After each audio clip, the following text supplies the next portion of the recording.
second quest. We got 38 deaths so far. I think like 3 of those were from the original playthrough. And here we are. Oh, right, I lost my shield.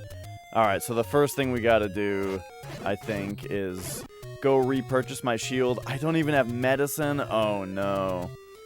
So, first things first here, I actually need some money. Because I need to go buy a new shield.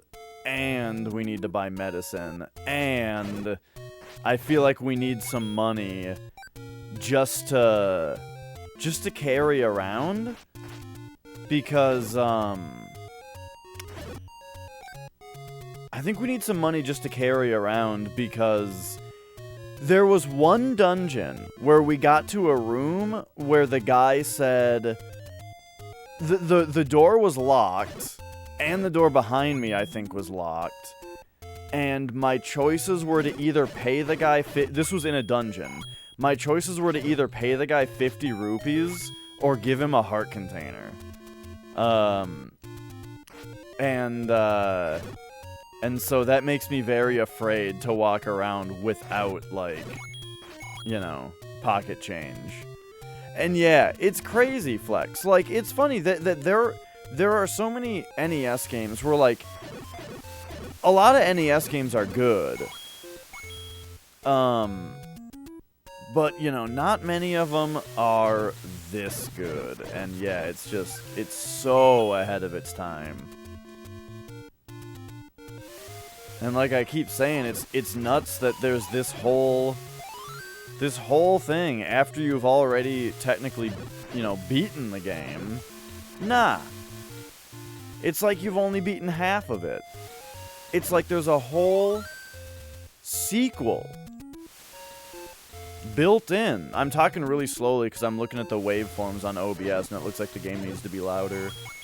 Which, I think the game especially needs to be louder because usually when we're out here by the water and waves, that's my favorite Dragon Force song, Through the Water and Waves.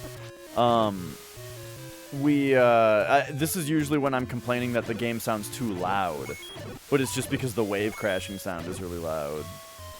But now I'm here going, I don't think this is loud enough. Okay.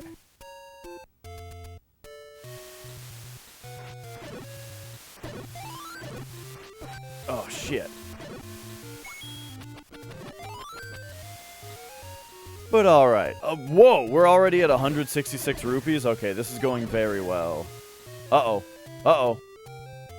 Are you guys seeing that on the capture? I'm getting, like, pink flashes on the screen.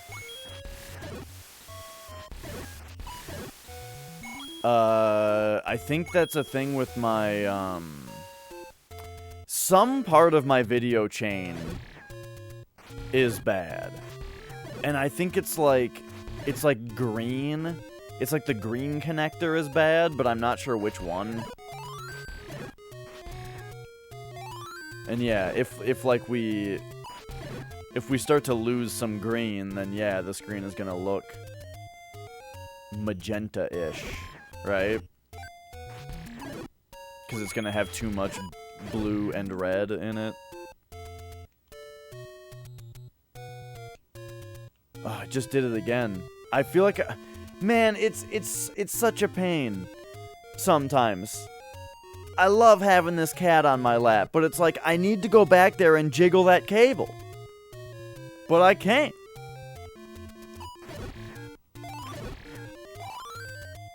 Alright, anyway.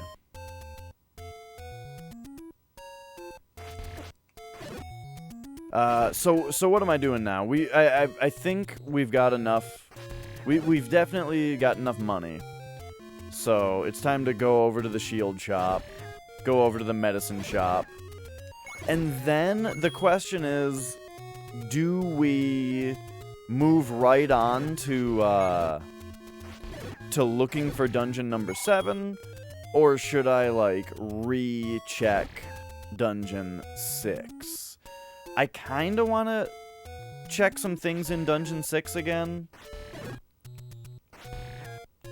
But maybe the very first thing to do would be to just to just go through all of the, what do you say?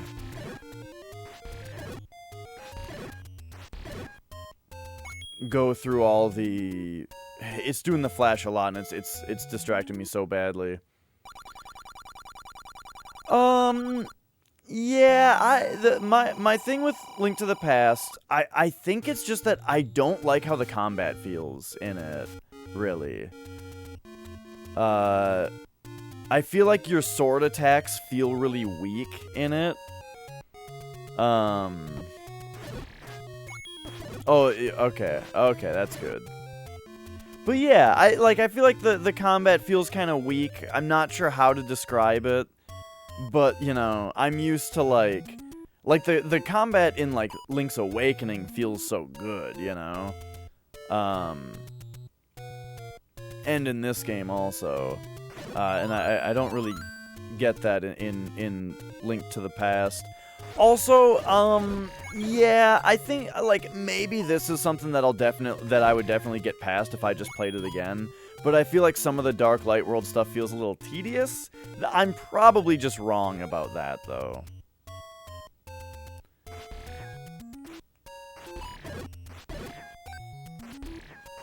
Yeah, like, I love the sword throws in this game where it's like,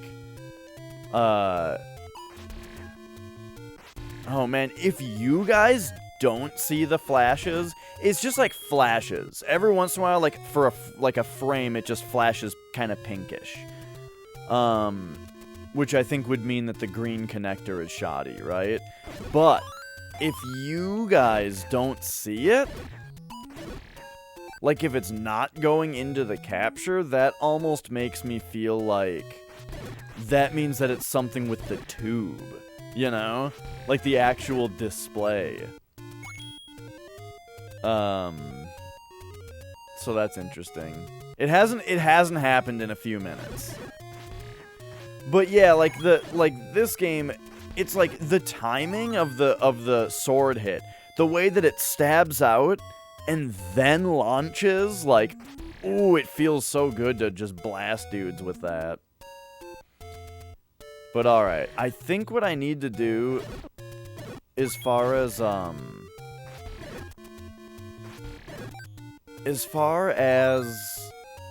like, checking the rest of the world map goes, I've got this map of, you know, where there are exits and where there aren't, and I think I need to go blow the recorder in all of them. Yeah, I really like the combat in this game, for sure.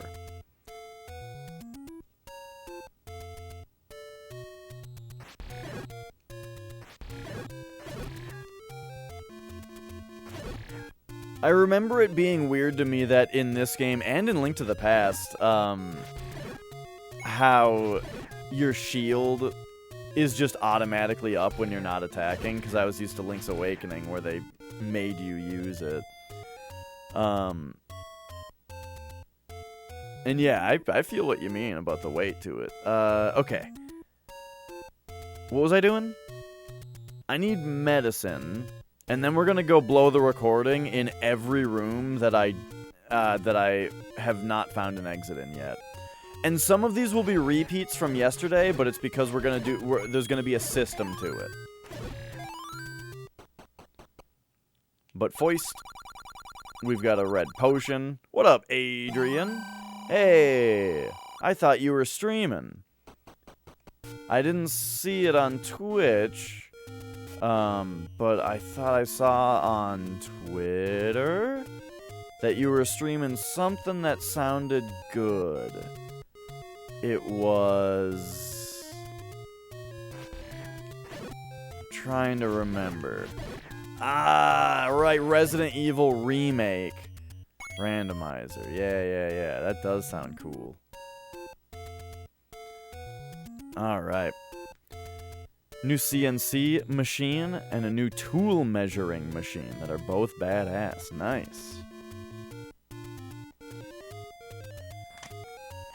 Alright, so here we go.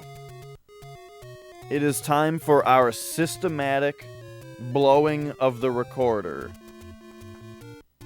all over the land. Let's go. Both, Adrian. I have now beaten 6 dungeons. So we are on the lookout for Dungeon 7.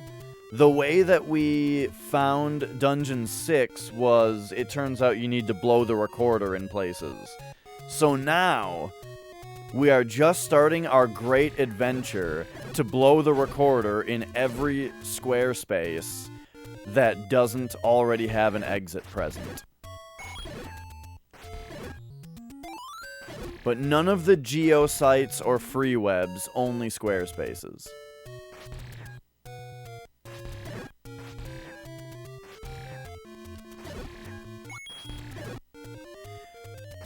A super magnifier and computer scanner to measure to the 10,000th. It's, you know, I understand, of course, that this is what tools are, but isn't it funny the way that, like, we can make things that can see better than humans? Like, bear with me here for a second on this dumb train of thought. Just the idea that, like, humans can make something, you know, that can do things better than humans. It's the oldest thing in the book that people talk about. It's like what every sci-fi story ever is based on, is the, you know, the idea of it getting too good, you know, but still, it's just interesting. Alright, so this square already has an exit? Yep. And so does the next one.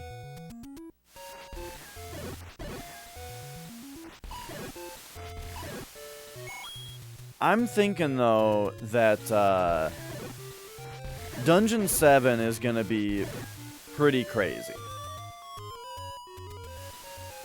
to find. One thing that,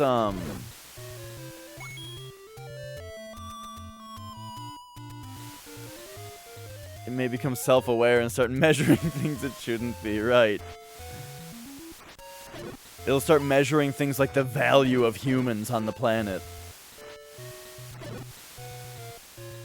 Measuring things like the age, the time the planet has remaining, as long as humans are here.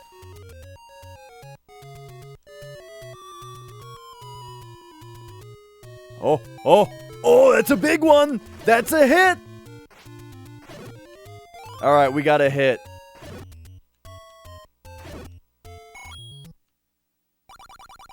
It's a secret to everybody. 10. Big 10.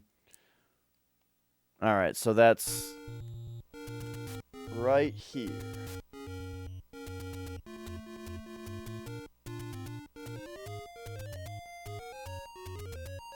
Alright, and then mark on our exit map that there's an exit there. Got it. Whoops.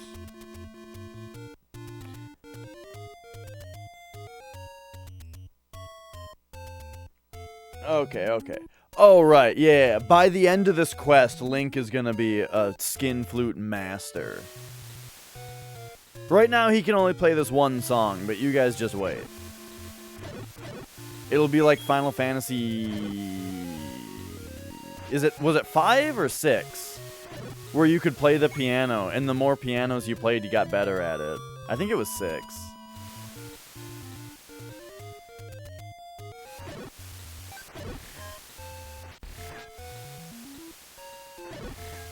Trying to make AI not destroy everything. Do you remember, it's funny how in Mass Effect, they talk about how AIs have been made illegal, but there are still virtual intelligences, but they never, like, define what the difference is. It's just like a little sci-fi thing of like, oh, AI, that became illegal. You gotta have a virtual intelligence. I mean, maybe I just missed it, but I don't remember them actually making the distinction. But the thing is, they don't really need to. Because it's one of those things where, like... It's sort of like a joke. Where you don't need to actually...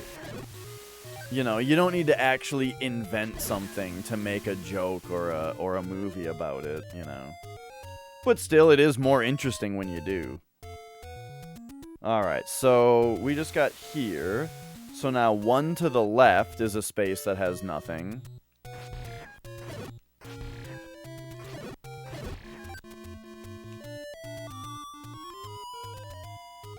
Alright. So now we'll go... Wait, what am I doing?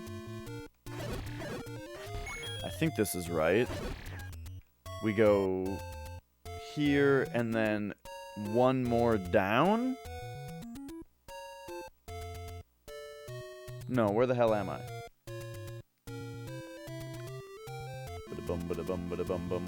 Oh, this is just a spot that I... Wait, what? Where am I?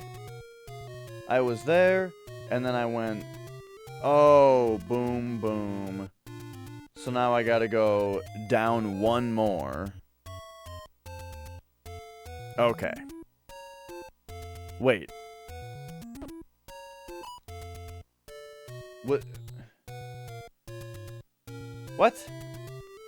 I'm so confused. My own map is failing me. I mean, the map is fine, I just can't figure out where the fuck I am on it. Okay. So let's move like that. Okay, got it, got it. Now. So that's here? Okay. So then if we go right, this is a... Okay, okay, okay. So now this is a room that had no exit before. I mean, it you know, we can see that it doesn't. I had good hopes for that one, but that's fine. Alright, so now it's this spot.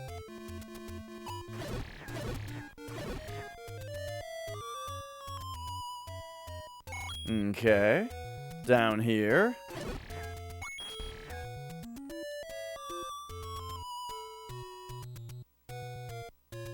And...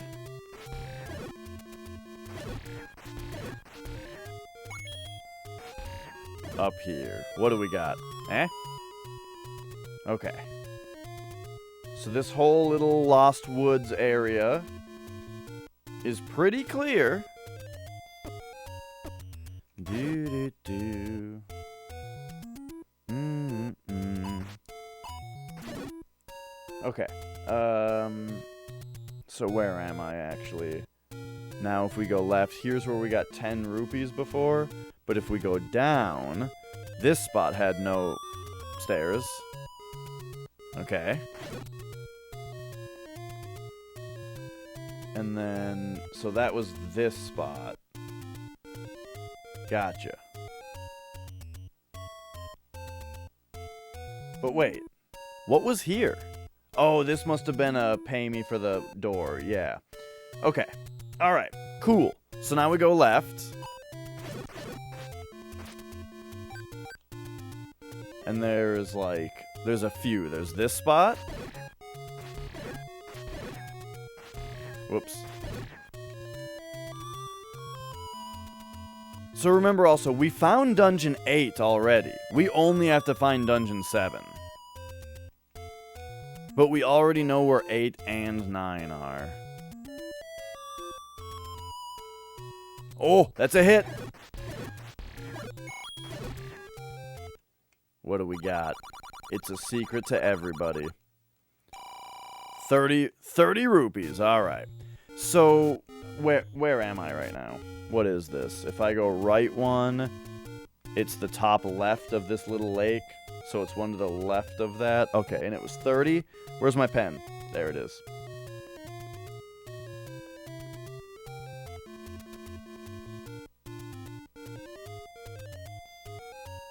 So that's 3, boom, right there. Alright. So then, one left from there.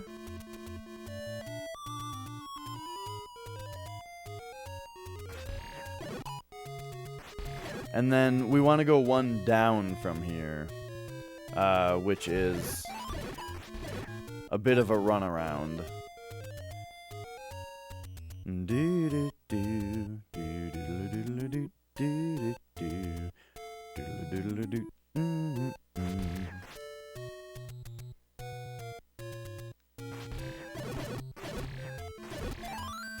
Alright. This has definitely been one of the most suspicious squares to me, but that's still not it. And this is one above the... Okay, yep.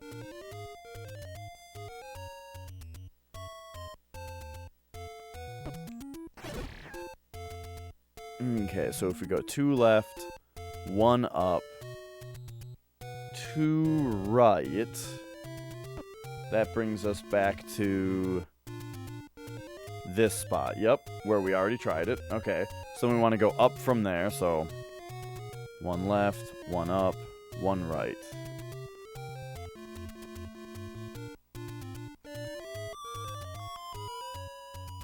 Okay. So that was... the other toughest thing was... in order to get the recorder, in level 2, we needed to walk straight through a solid wall. Like where it was, where there would normally be a door. And that's been a pretty regular thing. All of the dungeons now, it turns out, all of the dungeons have hidden doors that you just walk right through the wall. So that's pretty great. And then what was the thing? So that got us the recorder, which got us into dungeon 3. And what was the deal with 4 again? 4 was really hard to find also. Oh, no, 4 wasn't that hard to find. That one you just had to push a rock. And then 5 wasn't... Oh, 5 required the raft. And then 6 was the recorder one. So really nothing else so far has been, or like should have been all that hard to find. It was just the fact that like I didn't know about the walking through walls thing, and so I didn't get the thing I needed from Dungeon 2 for a long time. And then so that was one big showstopper, and then needing to play the recorder in specific spots was the other showstopper for a while. Okay, so now we're here.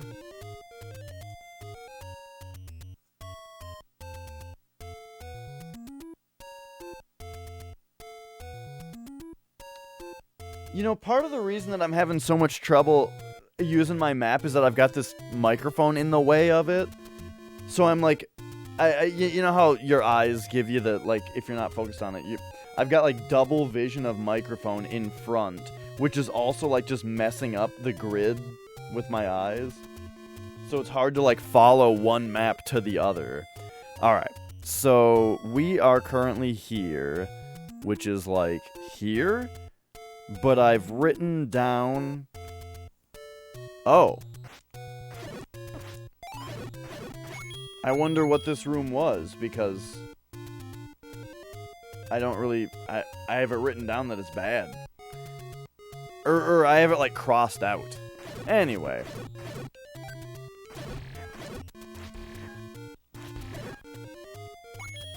Alright, let's try this.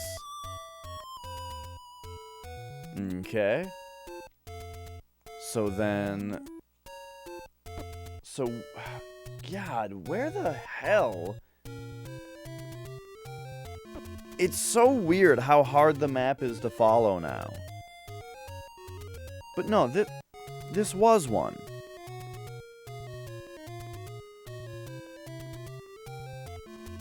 Okay, I don't want to mess anything up, but like...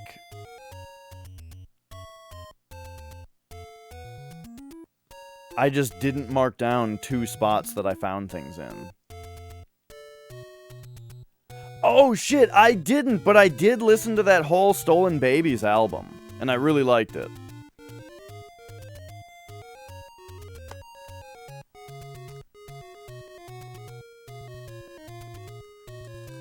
Okay, okay. So this fourth one down right here, got it. These were spots I think I already checked, though. Yeah, the first one. The one that was called, like, what was it called? Like, there be something coming or something. What was it called? There be squabbles ahead. Yes, yes. That I listened to that whole album. I liked it a lot. It was great. All right. So, I am currently here. So I need to go down one. And that confirms that there's nothing there. So now we want to go right from there.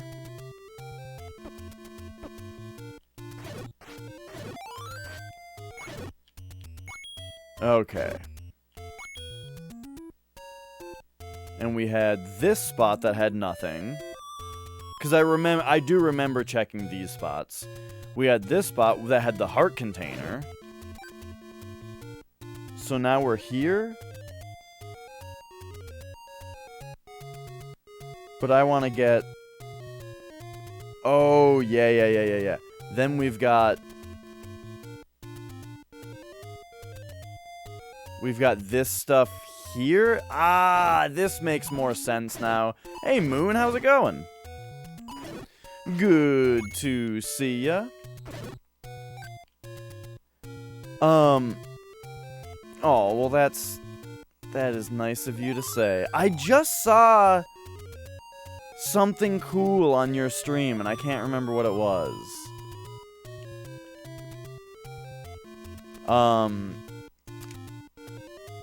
And now it's driving me nuts. What have you been up to? Okay, did I check? Okay. Yeah, I think I checked these things. Alright. So now, the other things to check are, like, to the left? It's so hard to follow my map. Well, my third map. Ah, yeah. You were talking about that. Yeah, you know how Wisdom Teeth was for me? So you went under anesthesia, I think I read. For me, they just, like, they Novocained me, and they tore them out with the pliers, basically. And I just woke up and I was fine. I was really surprised. Because, like, I remember when my roommate got his wisdom teeth taken out, he was on Vicodin for, like, 2 weeks. Now, he might have just been, like, he might have wanted to be on Vicodin for a couple weeks. I don't know. Local anesthesia? I guess I don't know what that means. Is that, like, that's just, like, they put your jaw to sleep? So so your mouth was like sleep talking while you were still awake? Weird.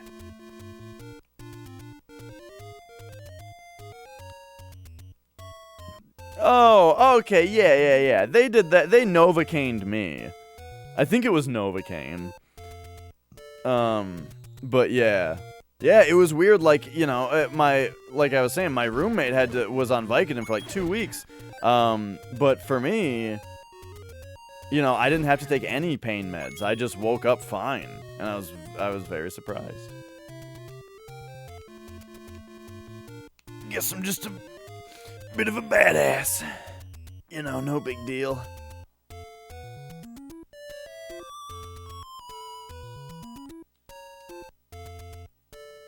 Oh yeah, just ibuprofen. I wonder if, like, they gave you doctor ibuprofen, right? Like, I have over-the-counter ibuprofen. Alright, we're making good progress on the checks here. If you're just joining us, we had a major breakthrough yesterday where we found out that the recorder can open up hidden passages, which I should have already known from the original game. But I just didn't think to test it all over the place, so now we're testing it all over the place. Okay, here was a spot that didn't have an exit. I think we're getting into spots I didn't already test also. Okay, so that was this spot? I'm only guessing that, but yes. Alright, so the next places to check are... We go left. Big follows. Magic didn't like that voice. Come on down to Big Follows. Well, oh, it doesn't even say Big Oh, it does. Never mind. You ever get that thing where your eyes, like, look past something that you didn't consciously pay attention to, but it entered your brain anyway? It's real weird to me when it happens. Like today, I was on like a comment thread of something, you know? And then I looked over at something else. Like, I wasn't really reading it. And I looked past it, you know, to like turn my head to pay attention to something else. But when I did that, I had this sentence in my head that I didn't know where it came from. And then I looked back over, and it was a comment on the thread. So either, you know, hey, isn't that weird when that happens? Where it's like I didn't even read it consciously, but I guess I did. Either that, or I have like a superpower where I can pick up Wi-Fi signals. Except it wasn't Wi-Fi, so I guess I'm even more powerful than I thought.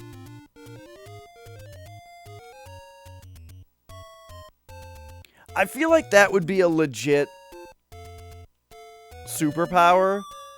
The idea that, like, oh! The idea that that's a hit. That, like, your body can send and receive Wi-Fi signals. So you can essentially pull information from the internet with your brain. You know? I feel like that would be a legit cool superpower. It was something that, Jeff Gersman said that he had a dream once. That he had that power, right? And I was like, you know what? That's not as stupid as he's making it sound. That's kind of cool. But then there was that more recently, there was that like new set of superheroes that one guy designed, and one of the characters had a really similar power, except it was like specifically that they could Google things in their head, and it's like, that's just fucking stupid. That makes it ridiculous and dumb. Why narrow the power down and also make it branded? Like, it's so dumb. Just make them have the internet in their brain. That's way better and simpler.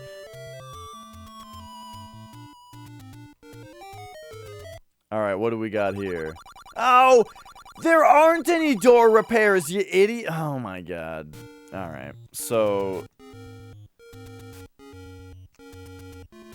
Where are we? We are right here?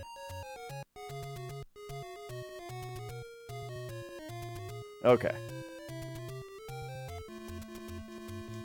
So now, if we go one left, here's a spot that didn't have an exit. Alright. And then this spot. Alright. And then... So that was there. And now if we go... So, wait. So now if we go... Here. Now we're here? I think I already tried this square. Alright, but then this one already has an exit. Alright, cool. We are nearing the end of our recording adventures. And then, Whoops. Yeah, I guess I brought new meaning to, you know, burning down the house.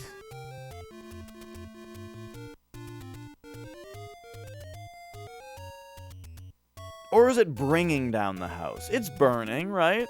The Talking Head song?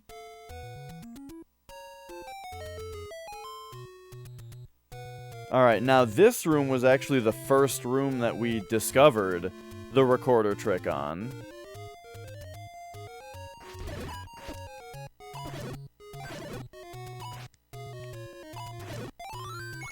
And then... So then I'm pretty sure I already tried it, you know, in most of these places, but let's go. Now, this area is much easier to check. So this one's got nothing. This was kind of the route that I already took, but, you know, we're just demonstrating now, essentially.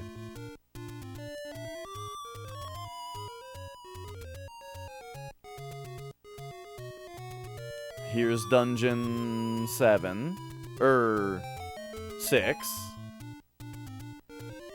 This room already has the exit. And then, what do we got here? Okay. You don't like Incubus? I haven't heard him very much. I feel like they've got, like, a song that I've heard that I like. And I don't know what it is. Basically, I seem to recall sort of knowing one Incubus song and liking it. But I don't know. This is very vague, and it was a long time ago.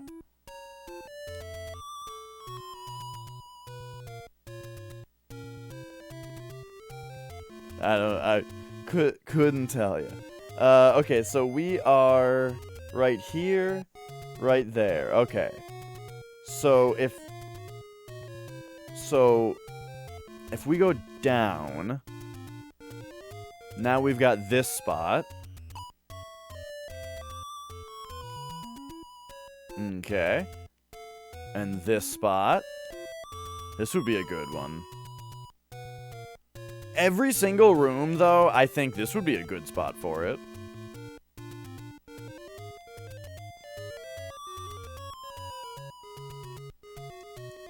Alright, alright. Because now we are what? Here? Right.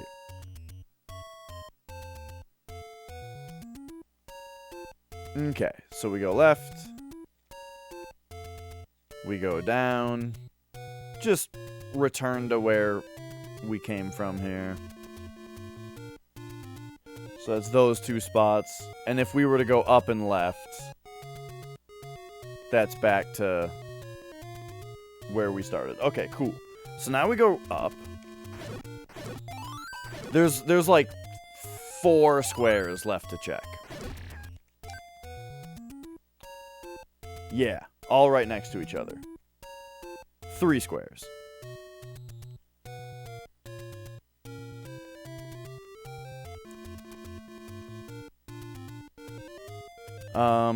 Except for, like, the fairy fountain at the top of the mountain, but I think I actually already checked that one.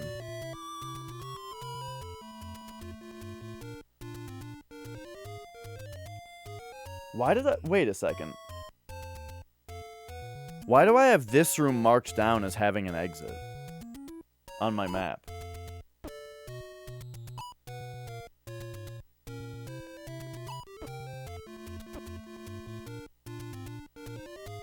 Weird. Anyway.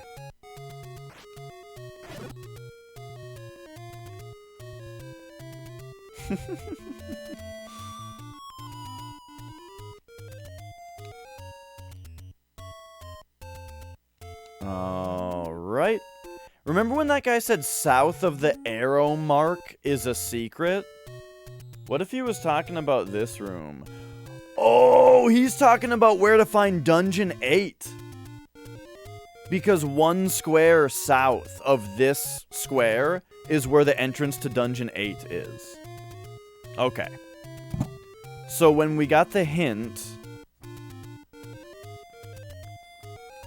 In Dungeon 6, we got a hint. Oh, here it is. South of Arrow Mark hides a secret. That's what he was talking to. Or that's what he was talking about.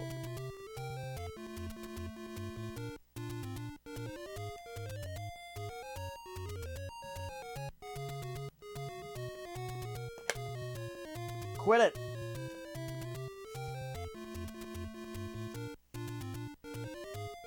Alright. So that's interesting. That doesn't really leave us with something to find Dungeon 7 with.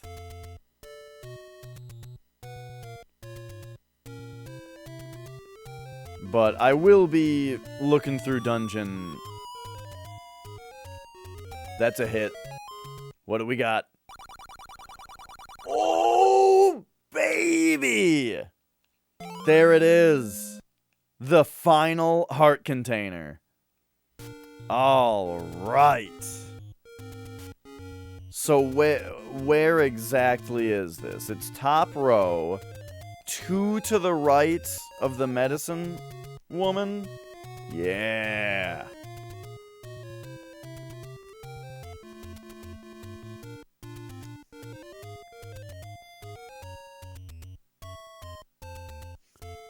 All right. So that means now then, 1, 2, 3, 4, 5. Yep, we got all of the world map heart containers.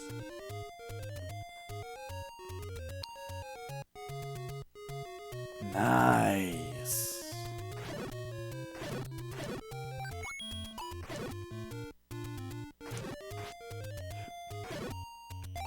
So now then... Oh, yep, we just need to try it here. Okay. And that's it. That's every square.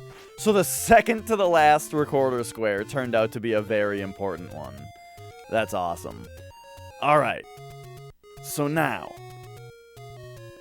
I think that means now we have to go back to Dungeon 6 and scour it for secrets. Because I don't have any method of finding Dungeon 7 yet. You know, like we're out of options now as far as like how I think you would go about revealing a dungeon. Unless it's bush burning, which I probably didn't do well enough. And there actually has not been a dungeon underneath a bush yet, so I could see that being the Dungeon 7. But I believe that Nintendo would not make you find it with the blue candle. So let's go back to level 6 and find the damn red candle. So here we are.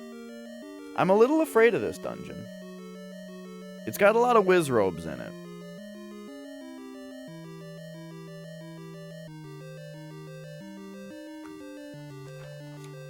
But let's swap back over to my dungeon map page.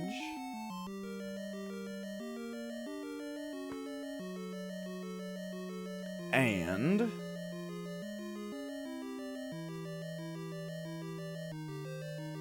I don't know if it'll be worth... Gosh, like I wonder which rooms are most worth investigating right away. I guess we'll just build outward, right? So, whoops. So there's gonna be some repeats. There's gonna be some repeat bombings and different attempts here. Some things that I already tried. On my first go. But that's fine, you know, in order to keep track of all this shit, we gotta do it. You know what? This dungeon had a lot of dark rooms also, which points to potential candle get, you know? Boy, I really didn't handle that very well.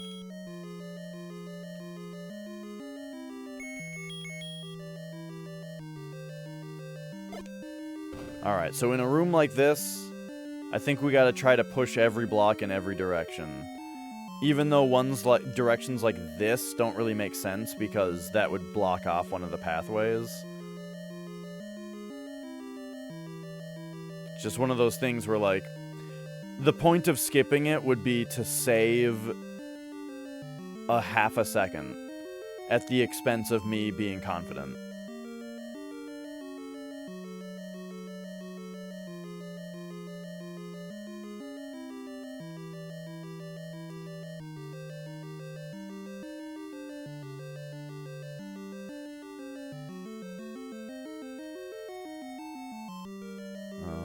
Alright.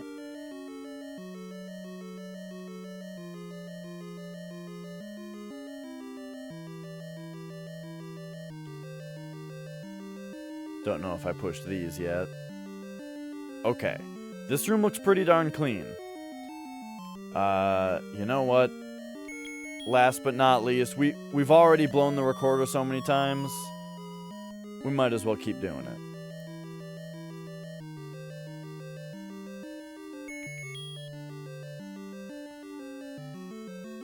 Oh, geez. All of these dark rooms. Oh, look at this. Nice. You know, sometimes you gotta remember that your shield actually does block attacks. Alright.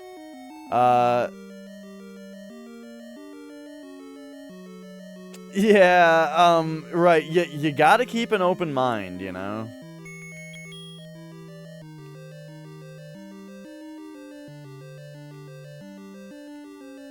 The whole illusory wall thing is pretty open mind already, you know?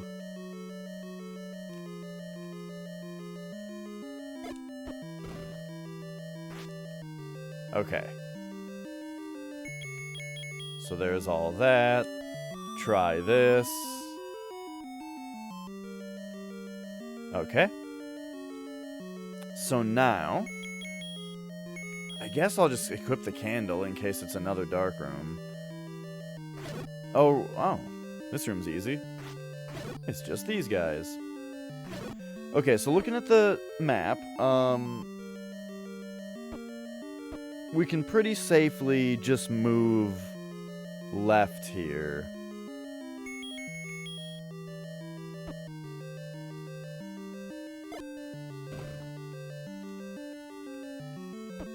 I guess I shouldn't have even tried that wall, because so what if I could bomb in there? It's just a room I already know about. Oh, jeez.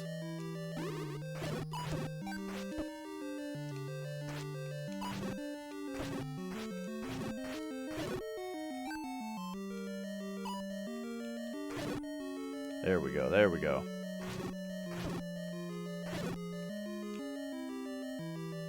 Let's not get our shield eaten, because it's my only defense against all these wizrobes. And okay, so now. Still waiting to have to push one of these. And lastly, give it the old whistle blow.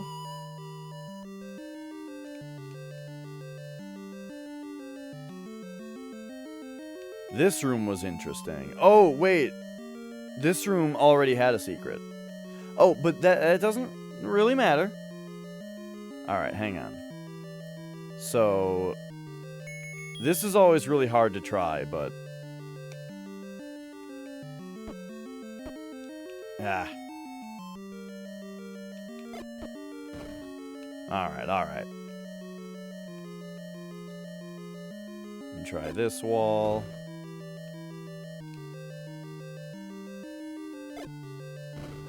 Okay, and then the thing that this room already had was this secret. Which just leads to a crawl space, right? Yeah. And that's where the... What was there?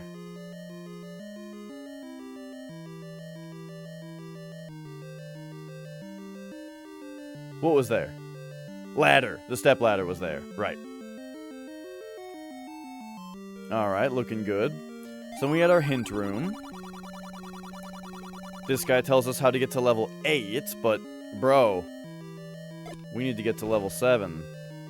And we can't get behind him.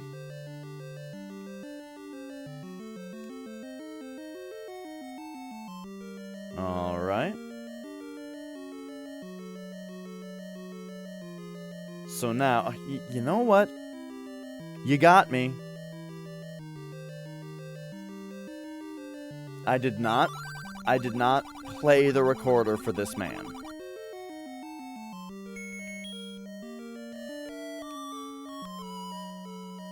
And I feel like you gotta wait a second after you play it because of how it interacts, you know?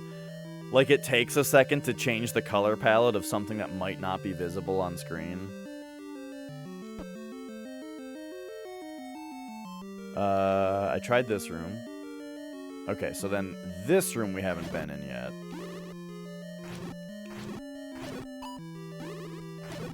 Okay, there we go. No! Okay. Good, good, good.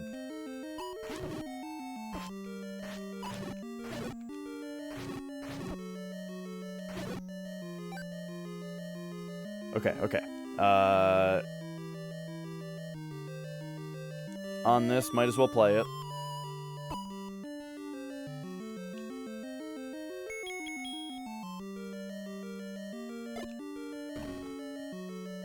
I don't think playing the recorder in a certain dungeon room is ever going to do anything, for the record.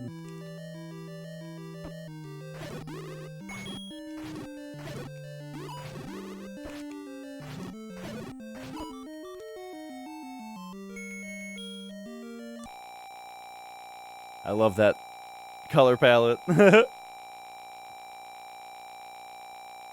Camouflage Link. Alright, there we go.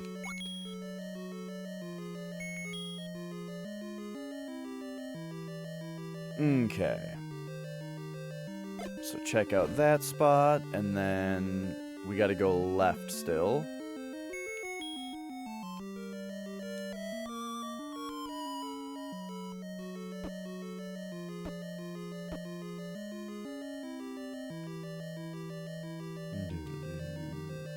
Oh, this room's not hard. And I've got Laser Sword back. Better take advantage of it. Oh, there's not really much reason to go to this room, though, because there's rooms on all four sides of it, so it's not like I'm gonna find any secret that's gonna be of value. Unless I could find a way to... Well, if there's a block to push, then I could open up a staircase, so that's important.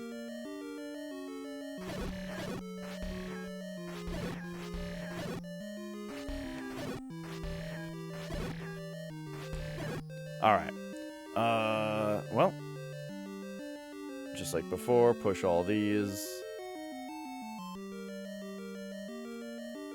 I would love it if there's a puzzle where you need to make a staircase appear, and the staircase appears on the top right, so you have to also have entered the room from the right.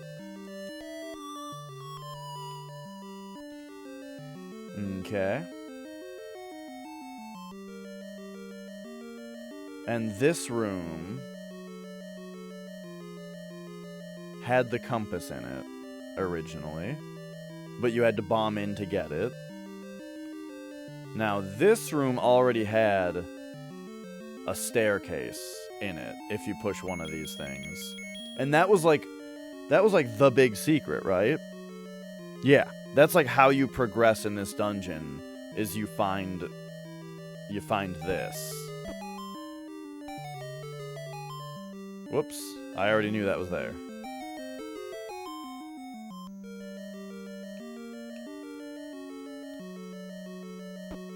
Okay, so let's do this. And then we'll come up here.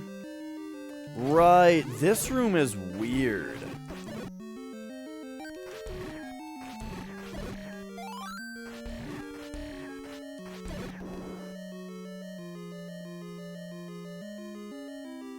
Like, this is a totally unique room, you know?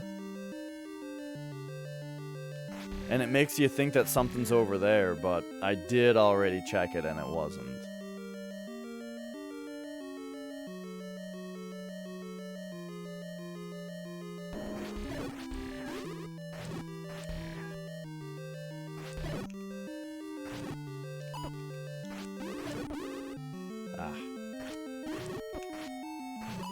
I keep, like, following these guys, but then following them too close. Do there really need to be 4 statues in here also shooting shit at me?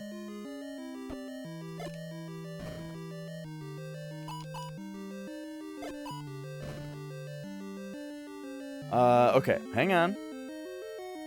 So, real quick. Didn't do this.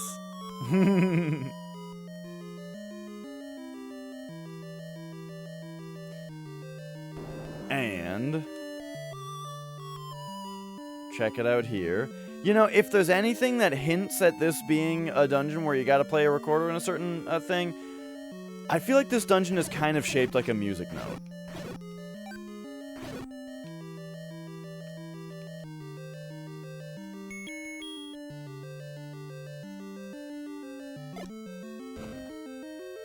Alright.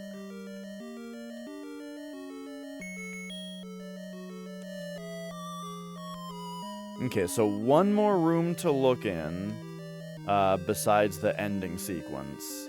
And then we just kind of have to call it good.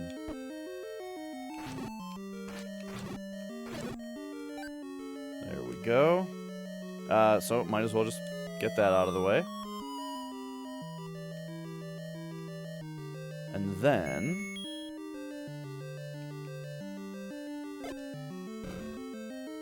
Alright.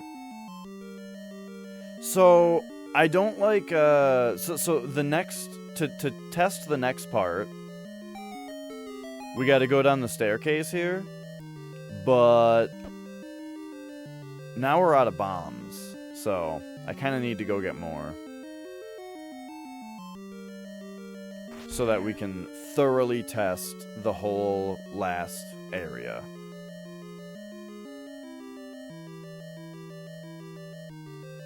Oh, these guys are back, and this room is confusing? Here we go. There we go, that's all it took.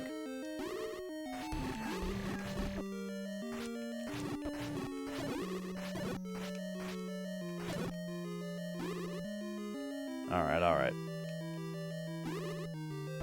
Ah, jeez. Hey! There's a few bombs. But now... the thing that kind of sucks is that this area is really bad for farming shit anyway. Like, yeah, I could spawn a bunch of ghosts, but that was not giving me very much before. It was giving me rupees, but not really bombs or hearts.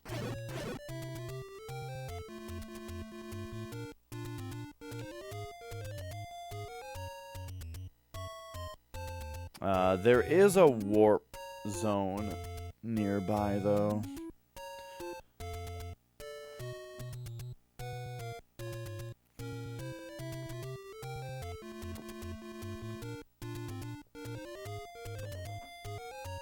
All right.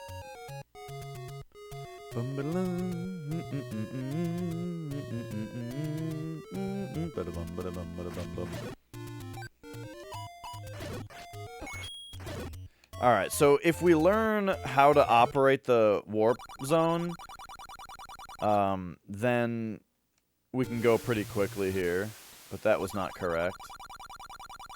So let's try to memorize it here. Is it the middle one then? Yes. Maybe there is a logic to it. It kind of looks like it's like the 1 through 3 are just straight up left to right on the world map, and it's just kind of confusing because you are one of them.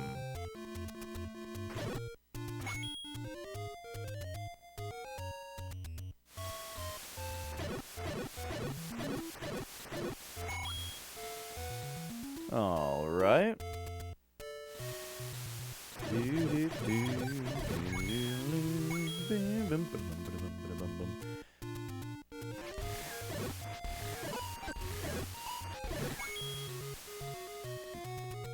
couple more bombs and we are all good.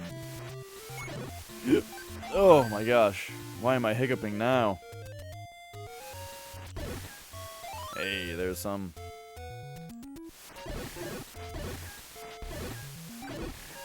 And then perhaps we can buy some here. Alright, that'll be good enough.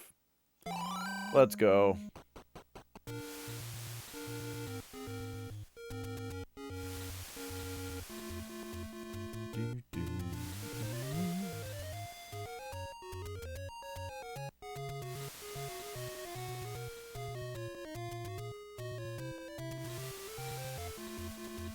This is such a great little overworld tune. It's really interesting how, like, jazzy the Mario one is when you break it down. Like, the other day I was at a bookstore and they had on the shelf a book of musical notation for Nintendo games. And I looked up the Mario song, you know, the main Super Mario. Oh no, it's not just they're all left to right. Because that just sent me to the right when I picked the left one. But yeah, you know. And that song, like, when written out musically, it's super weird and confusing. But it's because it's really jazzy, you know, where the guy just, you know, you think about, like, laying down a smooth backbeat, right? And then your trumpeter is like, it's, you know, he's just fucking doing whatever the hell he wants over there. Sounds good, Moon. Alright. Now, let's get back in here.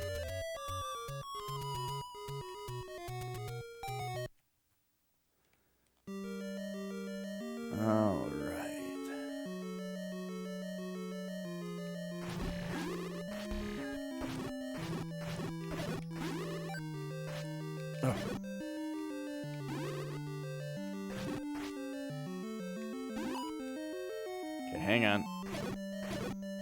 Yeah, yeah. Alright, find my way over here. Get him. Get him. I need that heart. Fuck.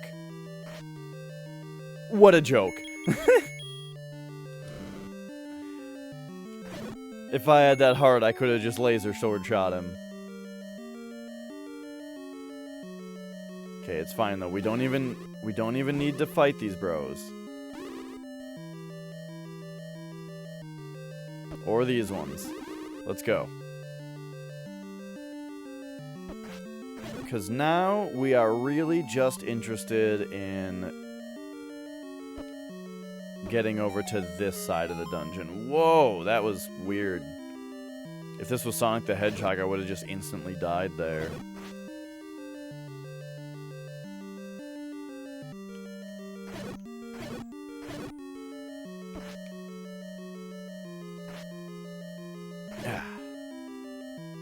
Every day I thank the stars that The Legend of Zelda is not, in fact, Sonic the Hedgehog.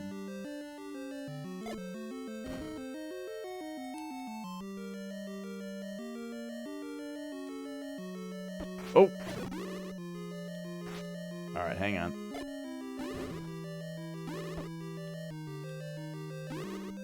So as we can see, we cannot pass through that wall.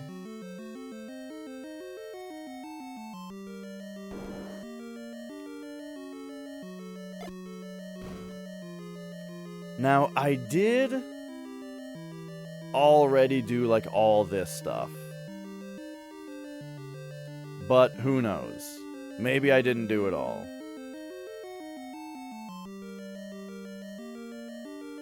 How wide is this dungeon? 6 spaces, huh? Okay, this part is really risky because I need to, like, get over here and do that. See that it's nothing, and move on. Alright, cool. I'll play the recorder in all the rooms on the way out. So that's just to get back. So now we gotta go boom. Boom. Boom.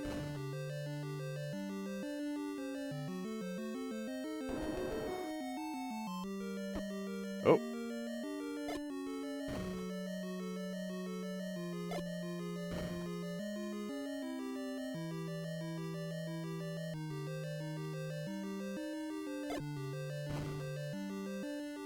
Ladies and gents, I think we got everything in level 6.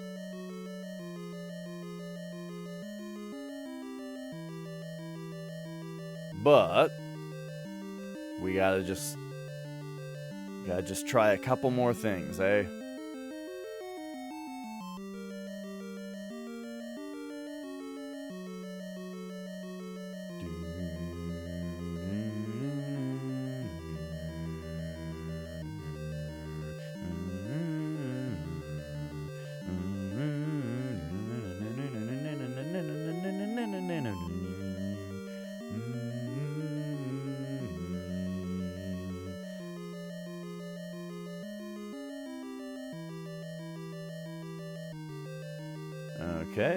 Okay.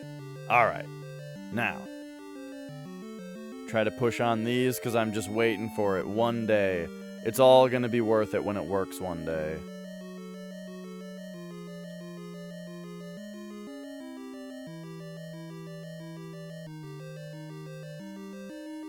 Okay. Now. We bust out the recorder.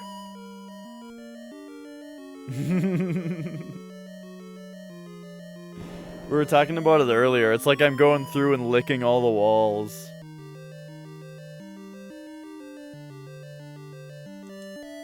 Oh, it wouldn't be this room, because this room already has a staircase.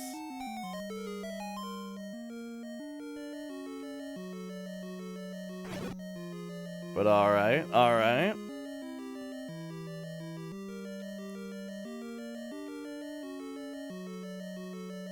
This room, then.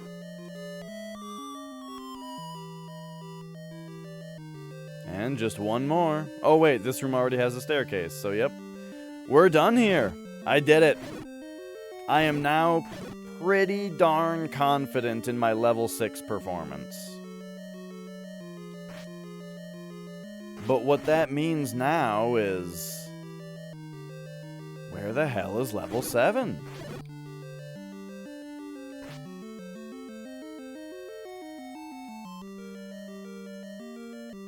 What if... okay. I'm gonna finish this crazy thought anyway, but I don't think that this is it. I was gonna say, what if we have to blow the recorder, right? And when you blow the recorder, the wind comes and picks you up. What if it takes you to level 7 if you do it from the correct square? Or the correct spot? Problem is... okay, so it takes you to level 7?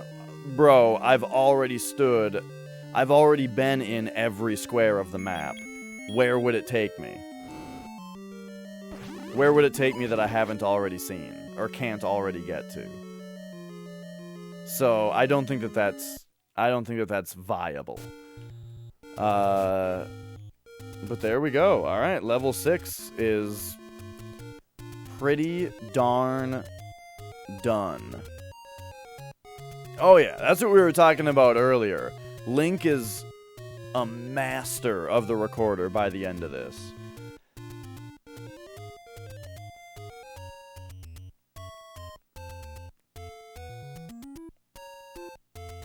You know, I was just thinking about this the other day. Like, someone who plays an instrument that much, right? They get that good with it. Wait a second. There's something I can test that I couldn't test before.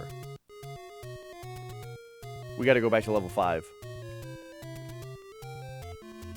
And level 4, really. So, where are those? Level 4 is up high. Yeah, we can get there. There are 2 keys that I needed the stepladder to pick up, and one of them is also a very suspicious wall that I might be able to get through in level 5. That's what you get on level 5. So we gotta go here. And here. And then... Oh, we got the raft. The raft is what brought us to level 5. And that was in level 4. It was very hard to find, though. It was, They put a secret wall, as in, like, one that you can walk through, in the Triforce room. And past it is the raft. So now... Alright. No worries at all. So, what we're here for is, if we go this way...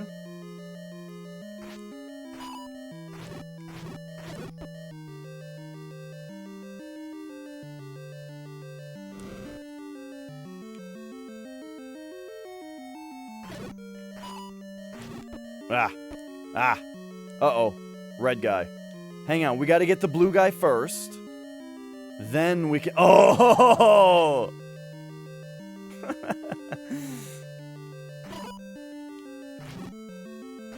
Oh. Okay, there we go. Now. Make sure we're sortable. As we move ahead. Oh, look at him! Man, these guys aren't half bad with the magic sword.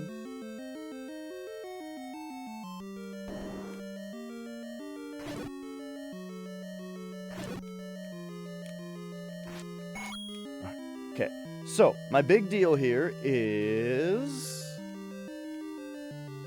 we come this way.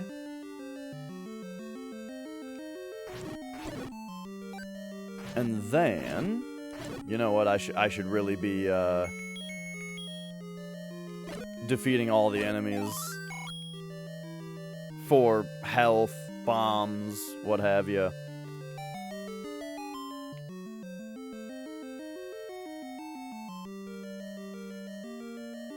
Alright, coming this way. So now, if we come up here...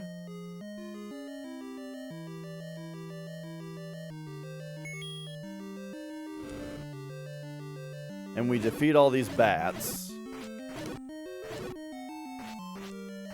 Ah!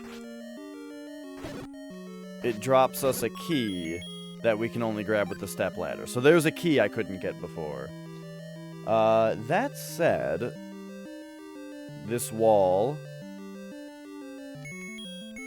we already tested whether this wall was breakable, but I'm going to anyway again. So there you go. But that's all it is. That, you know, that was all there was to it. Nothing crazier than that.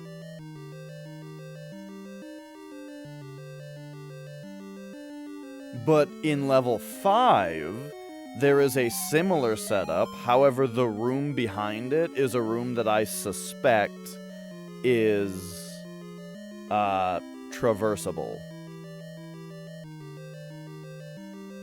Oh, right, this dungeon's really weird. And I don't know how to get out of it.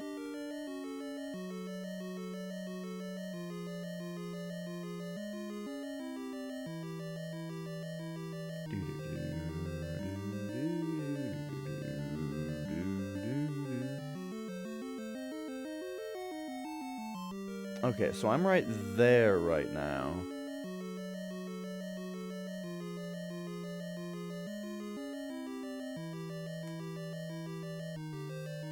Yeah, this dungeon just, like, locks you in. How the hell are you supposed to open this door?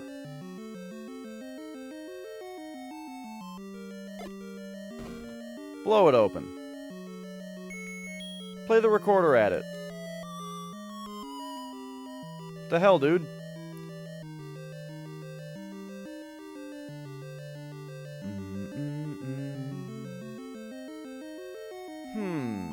Weird.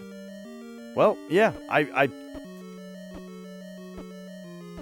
have to be wrong about this, but it seems like the only way out of this dungeon is to die. But there's gotta be another way. Of course, the first time you go through the dungeon, you automatically leave the dungeon once you collect the Triforce Shard. So, like, that gets you out of it the first time, but yeah, after that, I don't know how to get out of it without dying. Oh, you know what, though? Up here happens to be the only room I didn't play the recorder in. And it's a fairy fountain. But pretty sure I already played the recorder here earlier in the playthrough.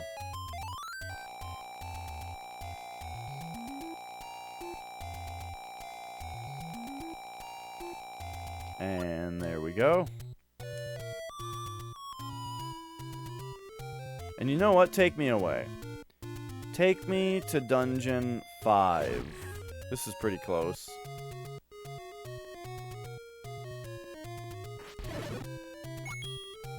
Ba-da-bum, ba-da-bum, ba-da-bum-bum.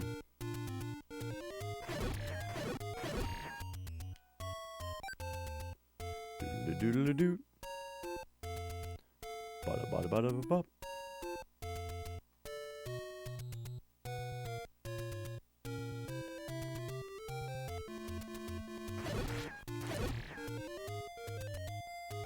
Okay. Here's our raft. And this was level 5, right? The one on the right is where the heart container was? Yeah. So check this shit out now.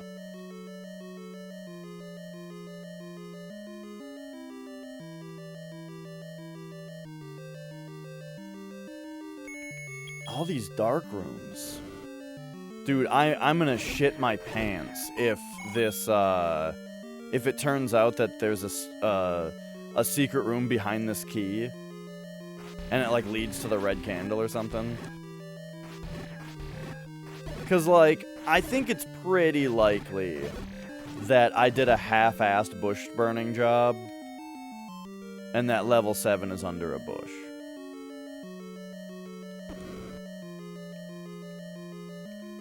However, I also feel like that would be too easy.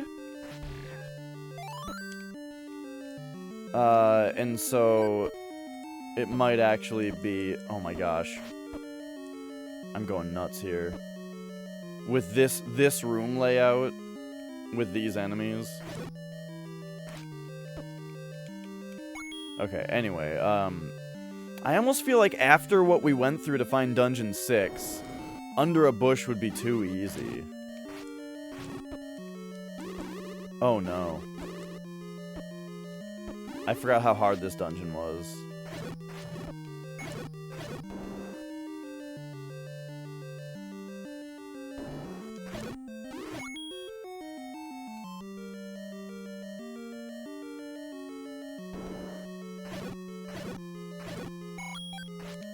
Okay. Here we go.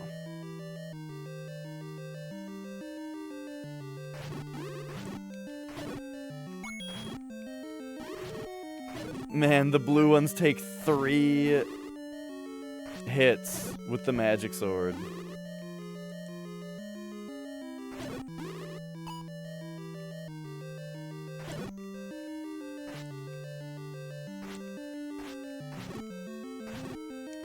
Okay, so here we go. Key here, but...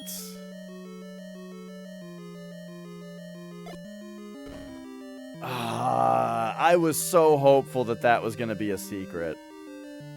Yeah. This thing just had a thing that was behind a stepladder thing. So I had to come here and check. If this door was, or if that wall was secret.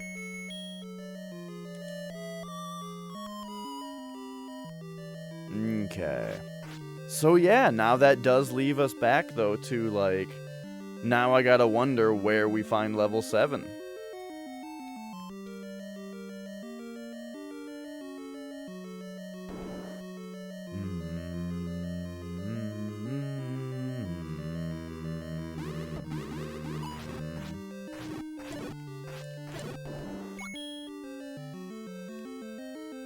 So, I guess let's get out of here. I guess it's a good thing there wasn't a secret behind that key, because I said that I would shit my pants if there was, and... Then I'd have to be dealing with that right now.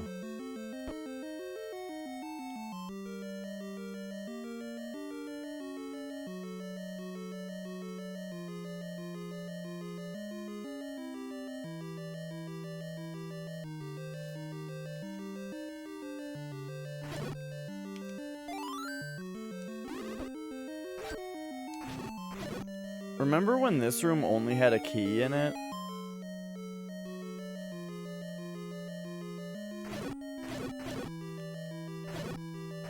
I love how these look, just the eyes moving around. Alright. Eh?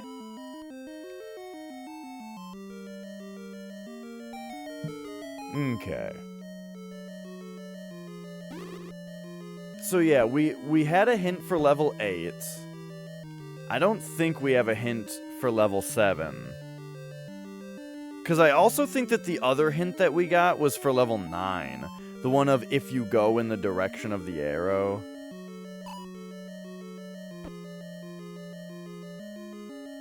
Because, I mean, the arrow basically points to Dungeon 9. But alright, there we go. So, now the hunt begins for level 7. And it was not a matter of playing the recorder in another random screen.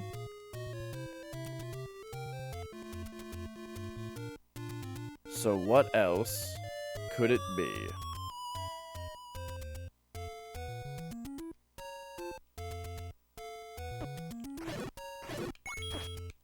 Back to burning bushes. That's why I was really hoping that that key was gonna have the red candle behind it.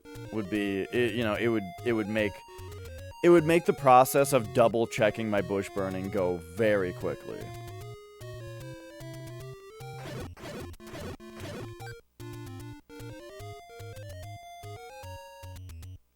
So yeah, I'm thinking of just like, where are there suspicious things?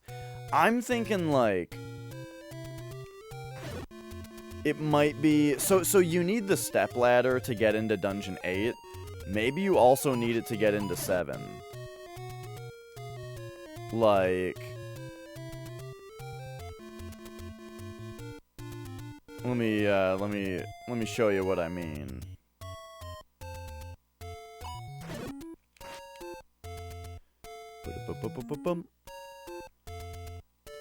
Remember I was talking about how, like... Ooh. Look at those lovely ladies. Remember I was talking about how, like, there's that one square that's a waterfall, but you can actually walk into it?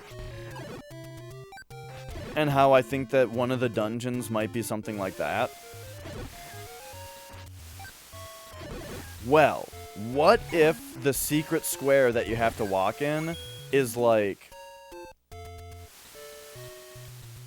is something like these docks. So, let's take a look here real quick. I think I already tried this, but I need to double check.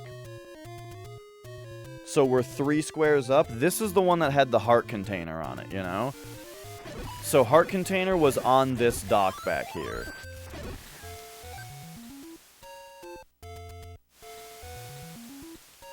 You know. But what about this dock? Why is this dock here? It doesn't do anything in the main quest, so it's got to do something in the second quest, right? Check this shit out. What if...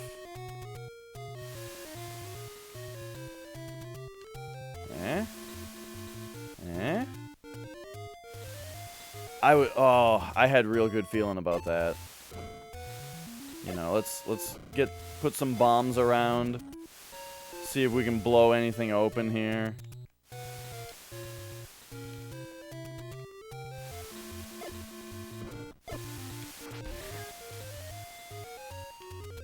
Dang. This was my best.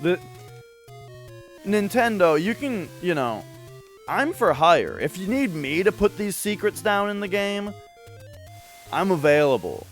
Because let me tell you, this should be the entrance to a dungeon.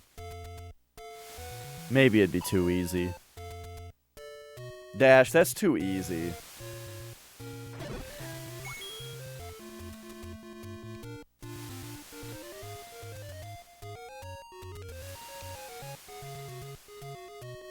Whoa. So, I guess they just have it be where the stepladder is essentially enabled on this screen. And it isn't on the last screen.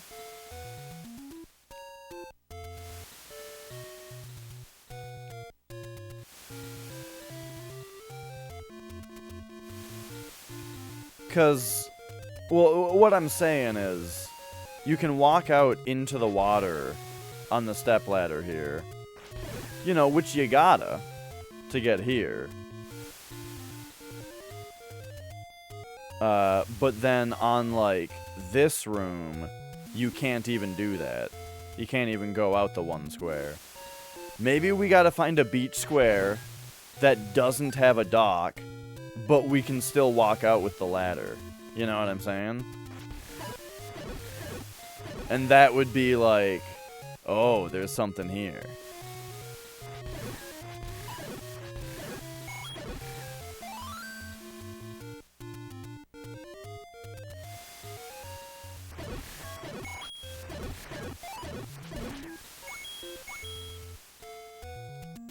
Do-do-do.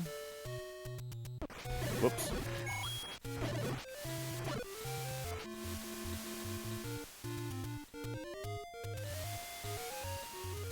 I wonder, though, like, is it, you know, is it per room? It seems like it. Do-do-do. So I did not have a very big dinner today like I did yesterday, so I wonder if I'm gonna get hangry in the middle of the stream.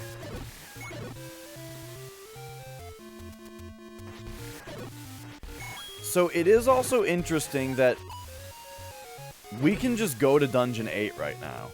I could do them out of order. If we get too sick of looking for Dungeon 7, we can just go do Dungeon 8.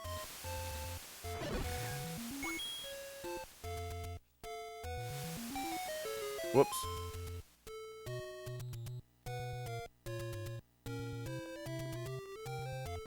This doesn't make sense what you're doing right now.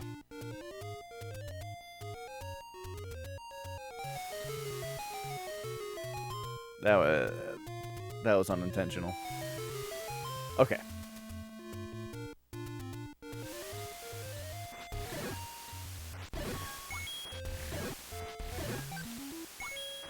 Ooh, I had a real good feeling about that dock. 'Cause really, why is it there, you know? It doesn't do anything in the main quest, and it doesn't do anything in second quest, apparently?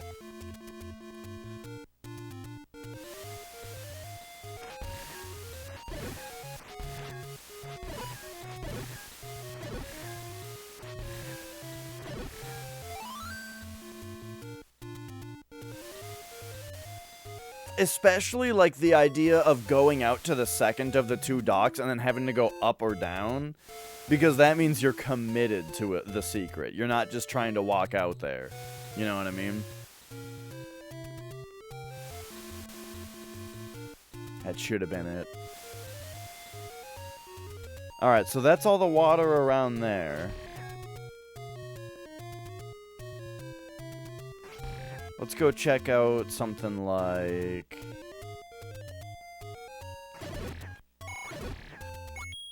Whoops.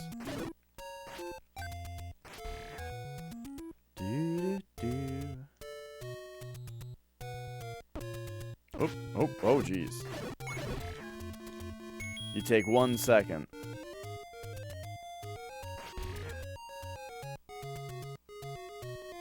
Oh, yeah. Well, I mean, Pokemon was kind of out at that time, I would say. Like, well, yeah, like, right, when this game came out, the internet wasn't really popular. But the playground, the thing is, back in my day, It wasn't the internet, it was the playground. The playground is where you heard all the rumors.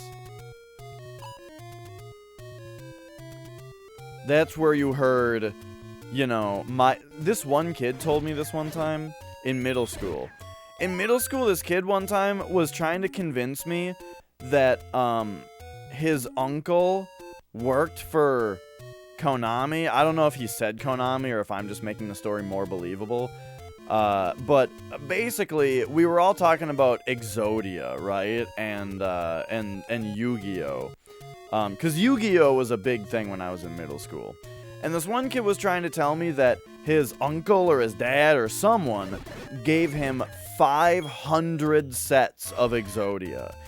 The kid couldn't even just say he had Exodia, right? And we would all be impressed because we're all kids. We watched the show. Even though Exodia isn't all that rare, not really at all. I got my nephew a full set of Exodia for like less than $20, right? And but you know, he gets it as a gift, and because he watches the show, he thinks that it's worth $500, you know? And that, by the way, as an aside, that was great to see. It was wonderful to be able to buy him Exodia and see him just like act like he had the fucking actual god cards, you know?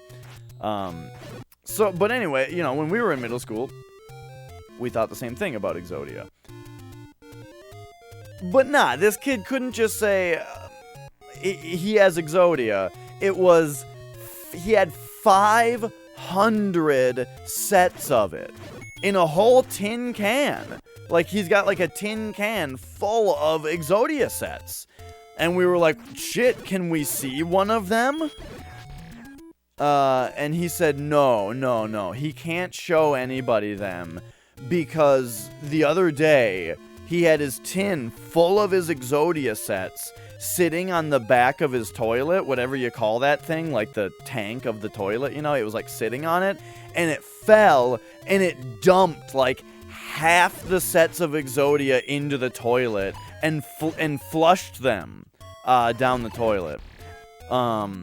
So now he's really careful with his remaining 250 sets of Exodia because of the toilet incident.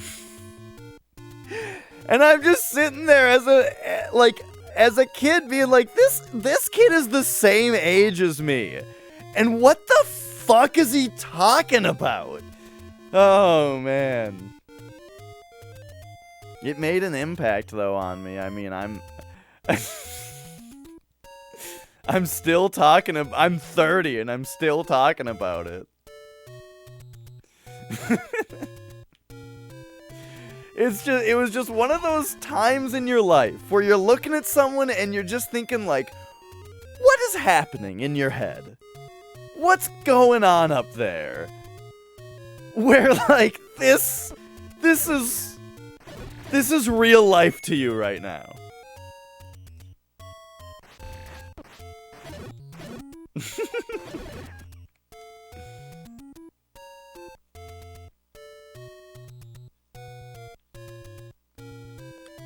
But anyway, so so this is what I'm talking about. So here is a room where you can walk on river, you know? And so it's just like globally for the room, the stepladder is just enabled, you know?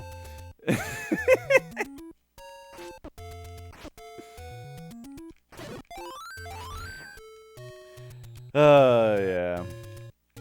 Okay, hang on. We gotta get rid of this Zora, because it's super annoying. And then, good thing that dropped a heart, because now I want to get rid of the P-hats, because they're annoying. And this is all just for me to get to the point. Let's go. Let's go! Who designed this enemy? Like, the enemy... let's get real. The enemy design is great. It's borderline genius. But does it have to fly around for 45 seconds? There we go.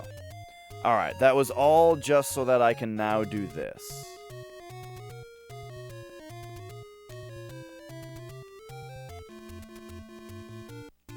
know, we gotta find the spot. We gotta find the secret spot.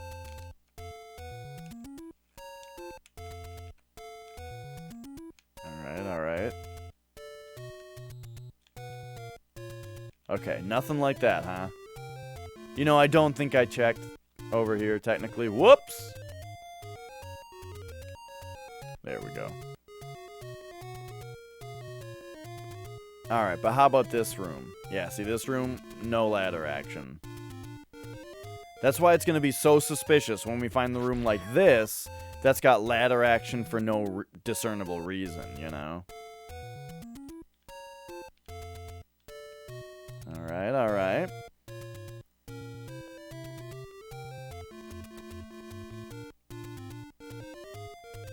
So there's only one other, like, patch of water in the game. Bum ba da bum ba da bum ba da bum bum.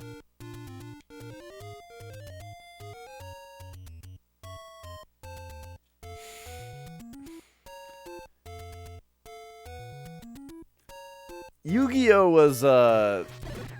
was big in middle school, but man, it was funny the way that like I'm saying, we all just watched the show, and we had no idea how to actually play the game.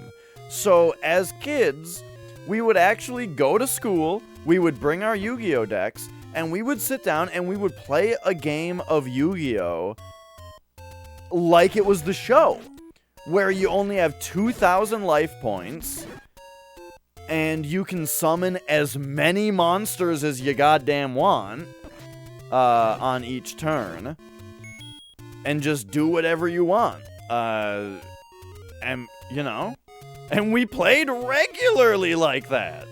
Games were generally over in 2 turns. It was ridiculous. You know, I think one of us... Right, exactly. I think, like, one of us at some point did read enough of the rules to be like, hey, did you guys know that, like, it wasn't me. I believe I was informed at some point, or maybe it was from playing Forbidden Memories, that at some point word got around that in the card game you start with 8,000 life points. So at least that happened. But yeah, just that it's just a nightmare.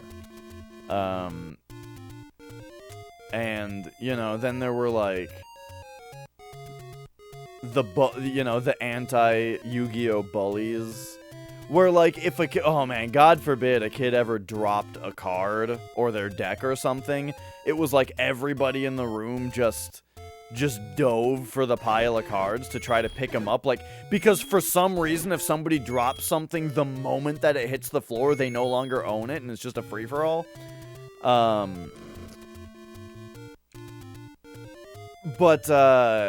so that kind of stuff was ridiculous. But the great thing though was that, I don't know if you guys have ever tried to tear a Yu-Gi-Oh card in half, but it's really hard. You pretty much, I don't know, like, I don't think I could do it, even today. So, I mean, like, you still ruin the card, but the fact that it doesn't tear, it makes you look really weak. So the couple times that, like, a kid tried to tear another kid's Yu-Gi-Oh card in half, it only ended in, like, horrible embarrassment for that child and their family. I don't think so. I'm telling you, they were like plasticky. It's weird. You would like try to tear them and you just couldn't get it started. They would just like bend. Like I'm saying, you'd ruin it, but it just wouldn't tear.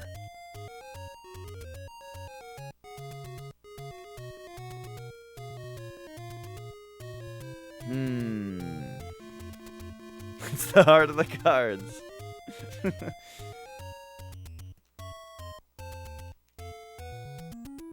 Alright, friends. I don't know where I don't know where the entrance to 7 could possibly be.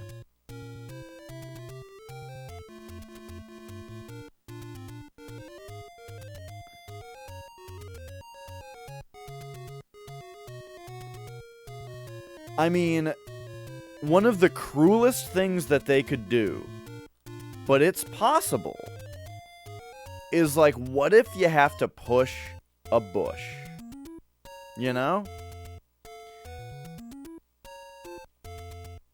And it makes me wonder, if you had to push a bush, I'm thinking to myself, that would mean that the requirement for this dungeon is that you have the power bracelet. Which is pretty easy to get.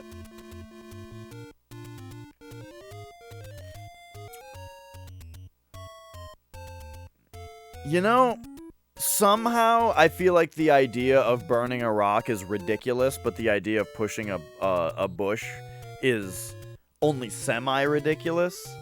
But maybe that's what they want me to think. Anything's possible.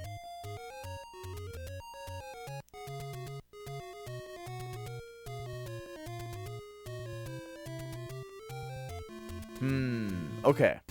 I mean, should we just waltz on into Dungeon 8? And, you know, see what's up?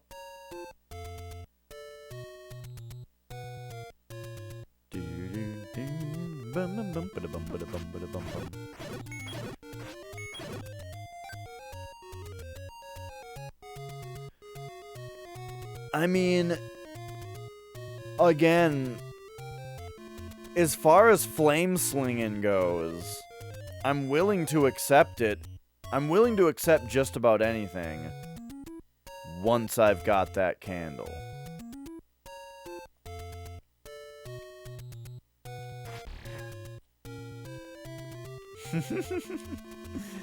See, now you're getting into how do we open the Demon Souls door territory. Oh, right, one of them was a medicine woman. So here's where Dungeon 8 is, by the way.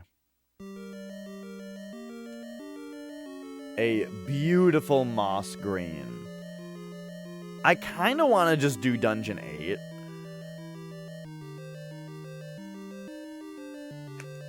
Let's take a look at the,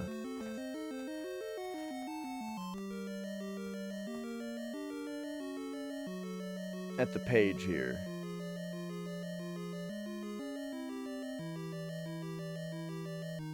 So this dungeon looks like it's like all the way on the bottom right that you come in. So I need to give it quite a bit of room here. But not really. I don't see it being more than like 5 spaces wide because it has to fit in with level 6 and 7. Anyway,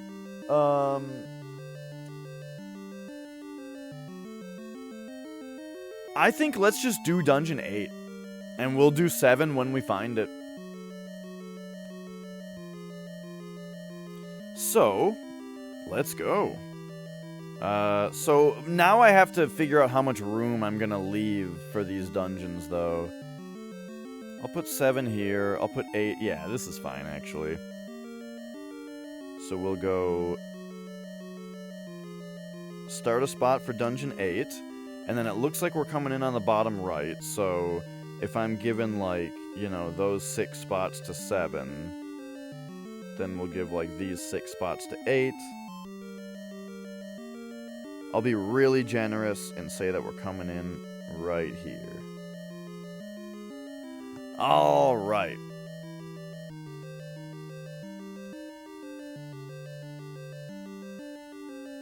So first thing we've got is a room that's got walls on both sides. I'm not gonna go nuts about, oh yeah, Robin symbol going up and Batman taking off. That is funny. I do like Austin Theory a lot more. I've been talking up Gargano lately, you know? Like, I've been really liking him lately. But I do like Austin Theory a lot more. Oh, dang. Look at this dungeon. So we've got a bunch of red boys right away? That's brutal. What if I come in here? Is there going to be a blue boy for me? I'm worried about this. We're going to come in here. There's going to be... Yeah, like exactly something like this. Okay, hang on.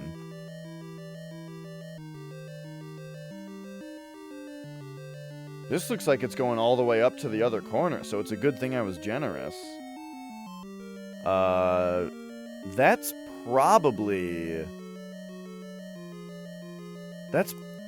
like all 8 spaces over. Hey, third.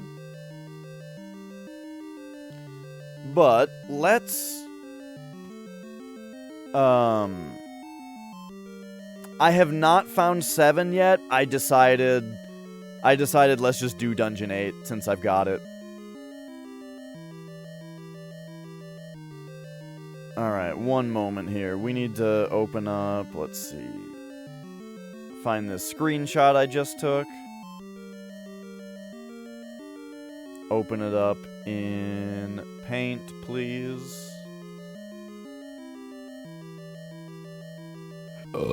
That's not how you do it.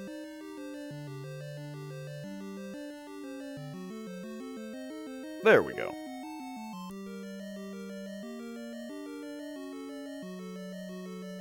Add window capture. Okay, alright. We need to measure this out again.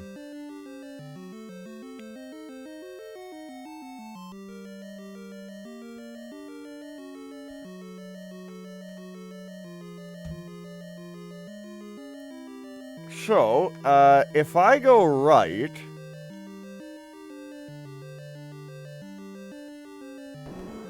Uh-oh, it's locked. And then we look at the map. Oh, shoot, now I have to screenshot this, actually. Okay, hang on. So let's take this off. So now we got this going on. Screenshot that.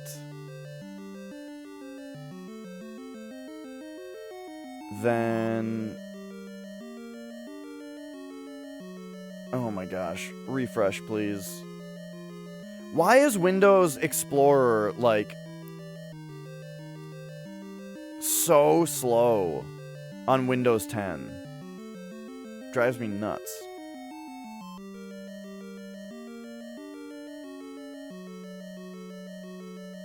Okay, so now we've got this to work with. So if we zoom in here,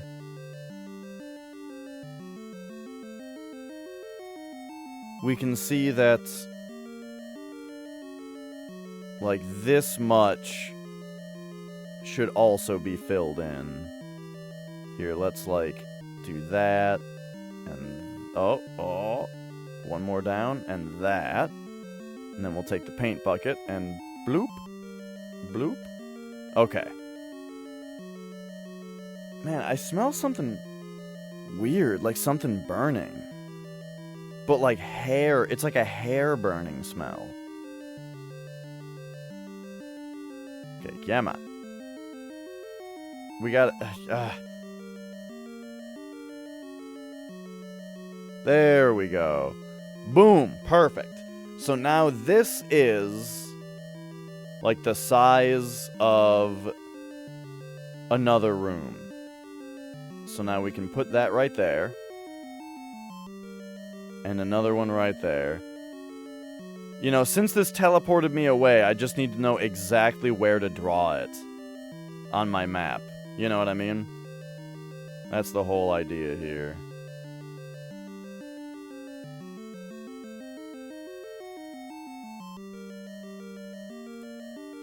And we should see that this one, if I did it right,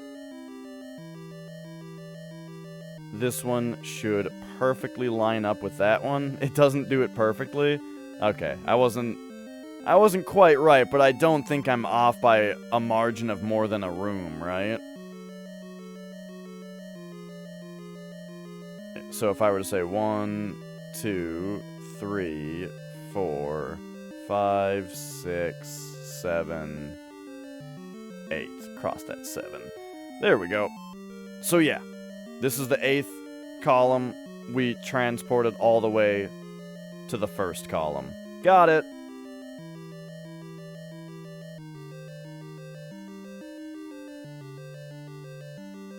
All right.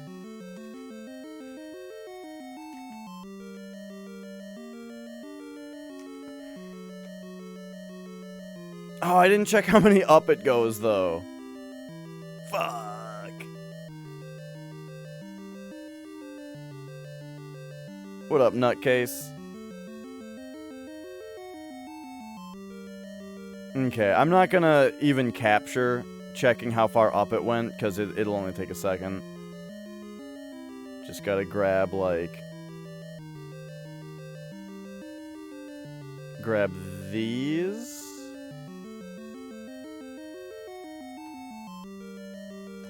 I think it's the 7th row. Yeah, that looks like row 7 to me. Okay.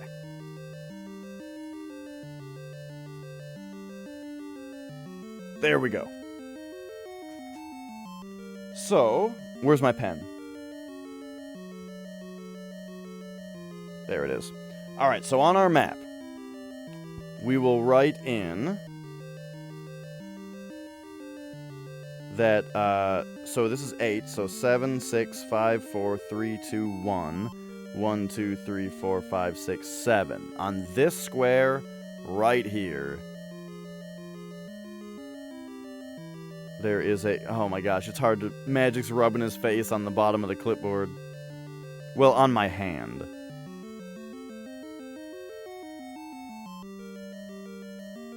Okay, and this room... has staircase 1 involved. Alright, there we go, there we go. We now have our bearings straight. So, we can come over here, we can get our sword ability back. And now there's another staircase here, huh? So, let's just...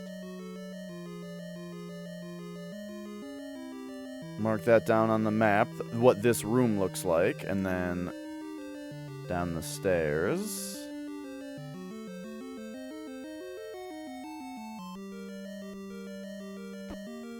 And where has that sent us? Interesting, okay.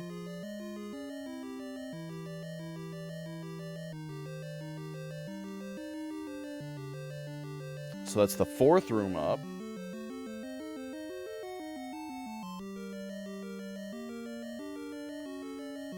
So I'm not even sure where... Oh, jeez. So my exploration of the first few rooms here was very bad because I had gotten I had gotten hit by the red dudes. Okay, so this is the 3rd up. That means that it was the 2nd room up. That had the stairs in it. All right. So now, let's see if we can just do this.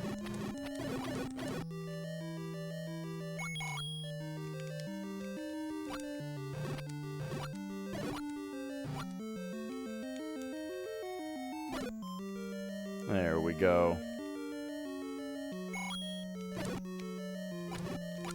Whoa! Okay, so nothing here. Unless,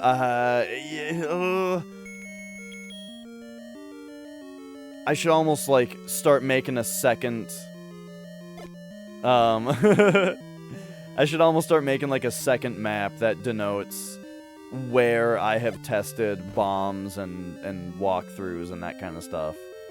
But for now, we'll just keep it in our head. They finally did it! It all paid off. All that searching. of pushing blocks in this room layout, and it finally paid off. Alright, so it's the third room up. What do we got? Another staircase.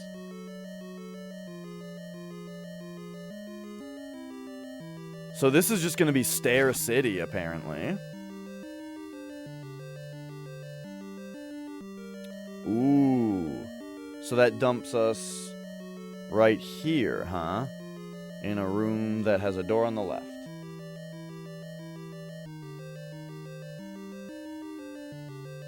Okay, okay.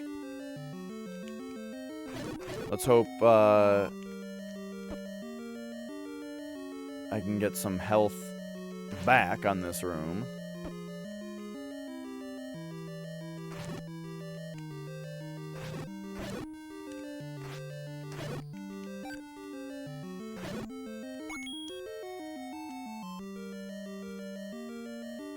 So now it looks like on this room layout, it's finally going to pay off, the pushing of the blocks, but, you know, just for an obvious locked door. Hang on, though. First, we're going to do this. Oh! Okay, so the bottom... Bombable. Bombable. Okay. I don't know, bomb walls being marked sounds too easy. Like, a marked bomb wall goes from, like, a mystery that you have to work for and maybe it's tedious, to something that's just not even a mechanic anymore, you know what I mean? Unless they're marked, like, in a way that you can't just easily recognize it. Oh, right, that didn't unlock the door, because of course it's gonna just open up that staircase. Okay. Interesting.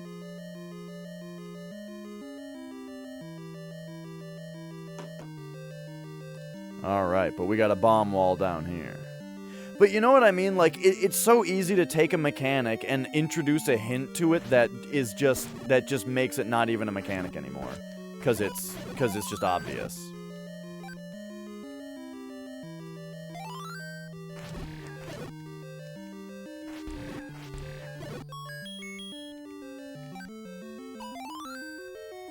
Whoa!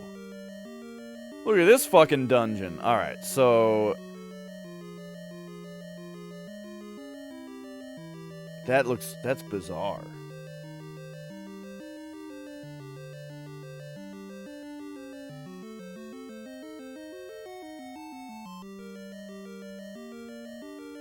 I'm like looking at my other maps now, trying to figure out how they fit together.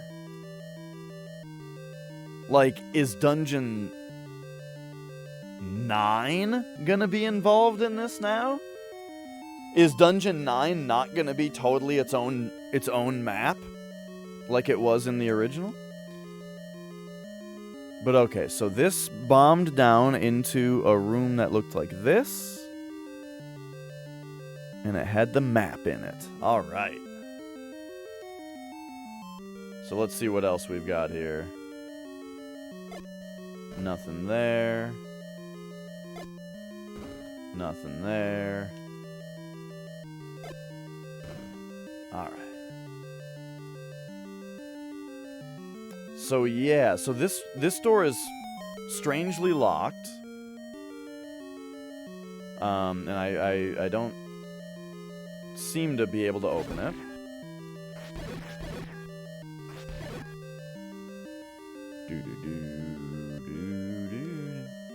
Whoa.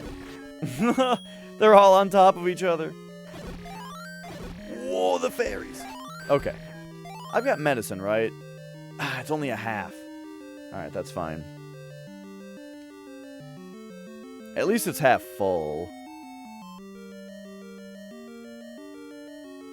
Wait a second.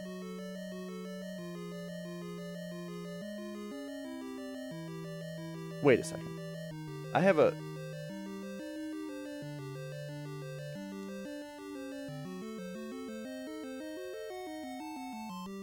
I have a staircase marked down here?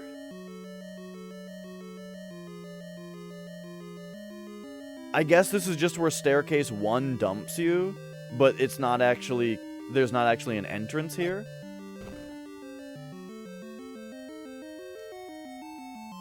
And now there's no reason to bomb to the right because this is an 8x8 dungeon already.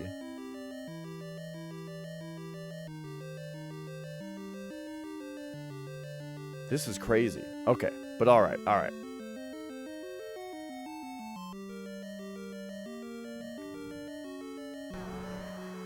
Dig Dogger.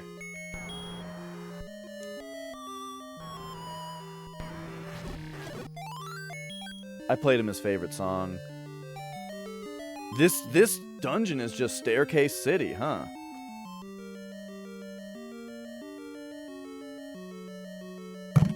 Oh, sorry. I'm having a wonderful time. Alright, alright, so what do we got here? Another staircase, okay. So.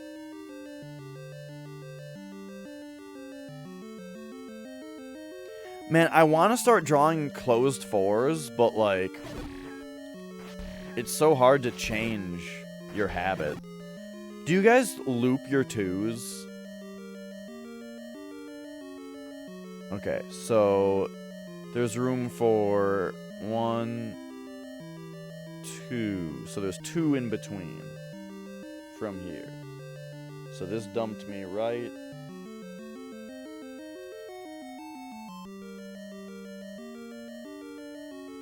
Right here with a locked door on the right. When I was younger, one day I started looping my twos. And I did that for like a year. Maybe more. And then another day I just stopped. We gotta get back out of here. Probably bombing upward. Or just walking through the wall, because otherwise you'd be screwed here.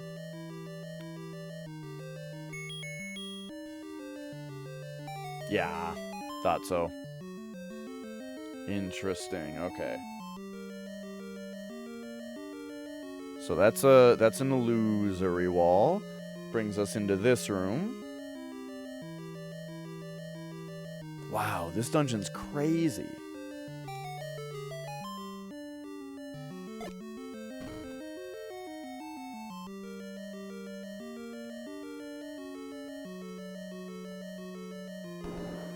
Okay. Here, let's just take care of the enemies.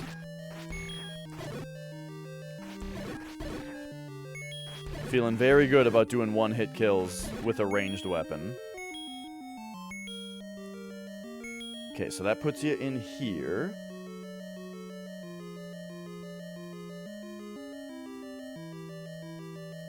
With another staircase, huh?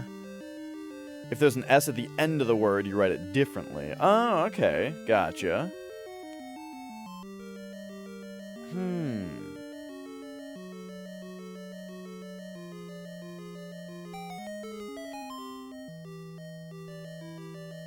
Alright, so let's... Man, I feel like this dungeon, you guys gotta see what's happening here. So let me try again to set up map cam.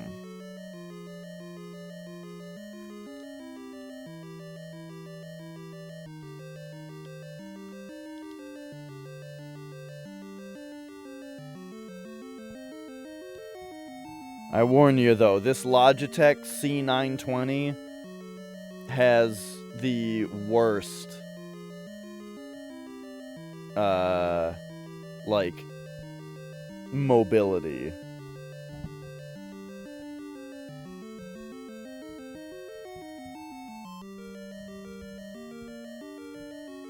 Okay, that might kind of work. So now we'll go... Alright, alright. So this is the camera.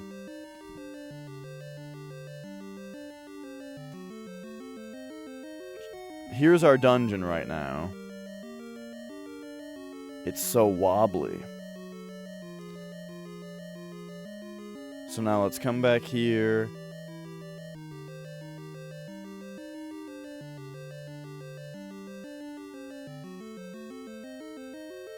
I'm gonna throw it up here. And then also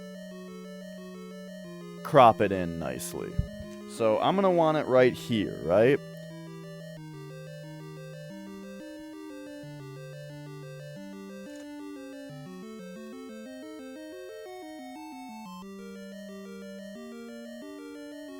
So let's put it right there. And then do something like this.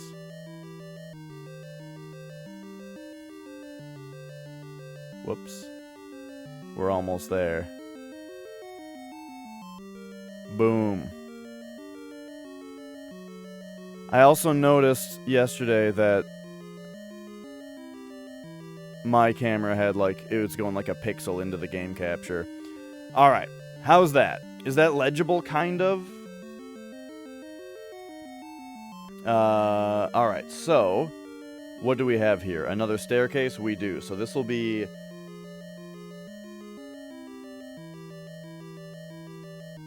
S5.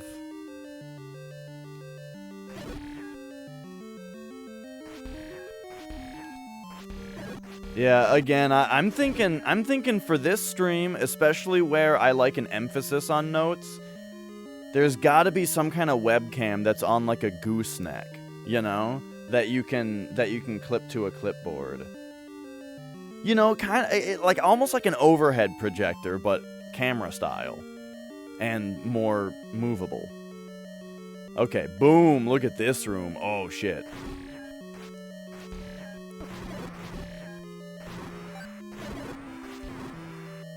Okay, so this is very top left now. And it only... Oh, that's weird. 1, 2, 3, 4, 5, 6, 7, 8. So we are above where we were before, but there's a door on the bottom. So that means this must be a one-way door. I don't have like a way to deal... I don't have like a symbol for that.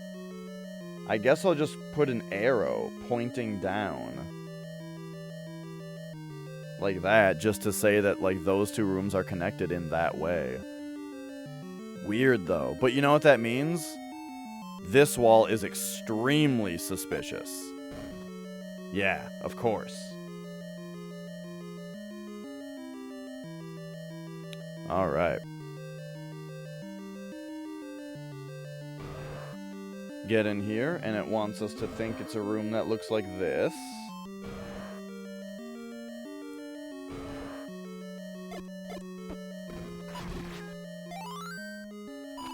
Whoops. Oh, those were my last two bombs. Good thing I did the trick.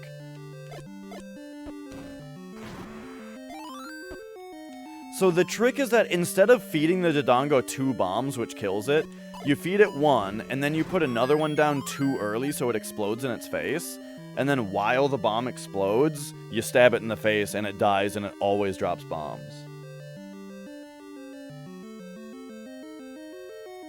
I don't know why that's a thing or how it works, but it's a thing and that's how it works.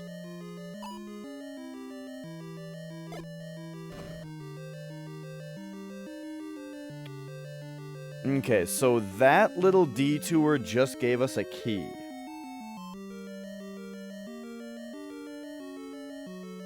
I remember him saying they dislike smoke. I do.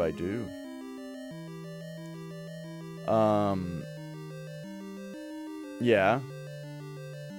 Would you like to go on as to why that would cause the Dodongo to always produce bombs, like give you bombs as loot?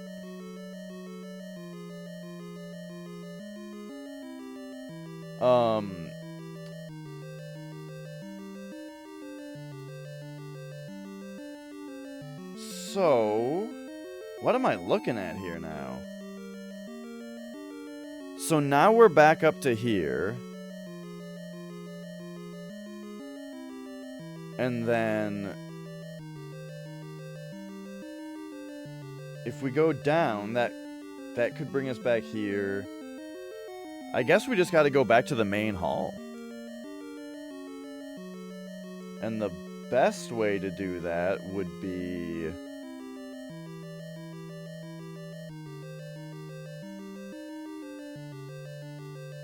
down. Yeah.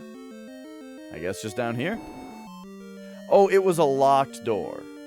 Why did I write that in? Uh-oh. Wait, will this lock me in also? Oh, shit. Okay, hang on. I made a mistake. Earlier, when I didn't really know what was doing, I sort of did that incorrectly.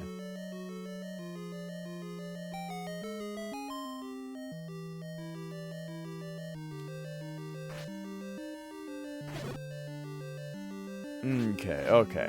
So, now real quick, I'd like to just...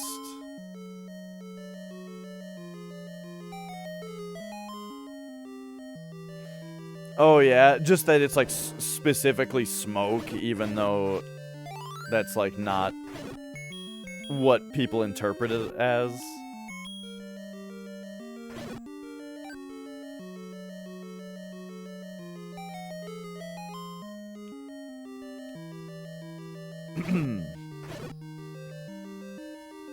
That is interesting. Alright, so... Now I go down this way. And this is a room that I haven't really properly explored. Because I was going too quickly before. But if we defeat all of the enemies, then we can move that. And that gives the stairs 1 back. Okay. Can we do this? Oh! Okay, here we go. So now this room is also illusory. Okay.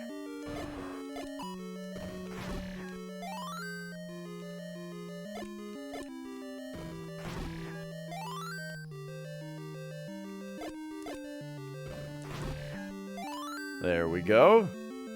So now we've got all the bombs we could want. And where are we now? We're in the 3rd one down. And it's like... wall on the left, locked door on bottom. Now, we already know what is to the right. So, let's just head through the locked door. Alright, so we get into...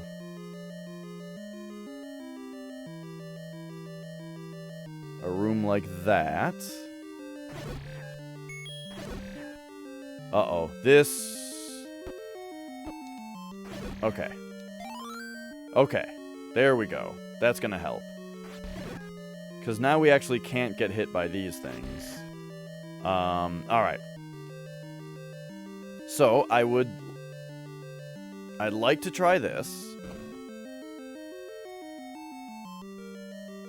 Is there any reason to try to bomb into this map room?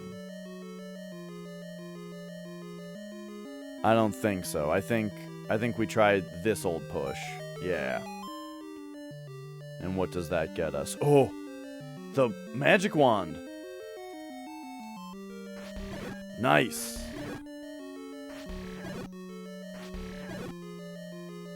Boom! Alright, okay.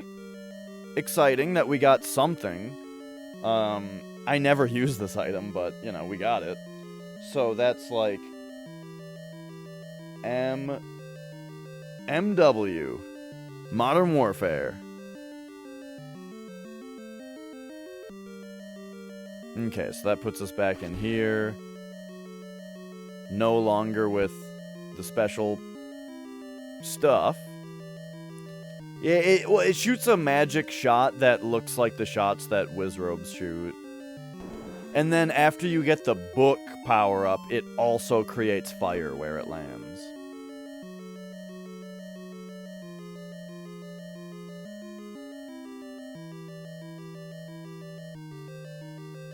Okay, so then this room can get us back to the main hall. Right, yeah, I just never found it to be all that useful. Like, I guess it's kind of alright, you know, as a ranged weapon when you don't have... Like, if you have full health, the ranged sword shot is just the best thing, right? If you don't have full health, yeah, the magic rod is okay, and the arrows are okay, but, you know, nothing really... is like the best thing.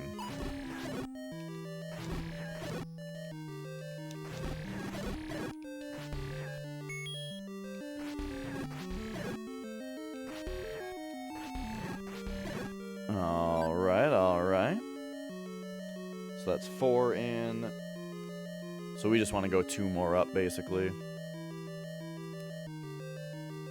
However, did I try the left side here? Probably. And I probably tried it here as well.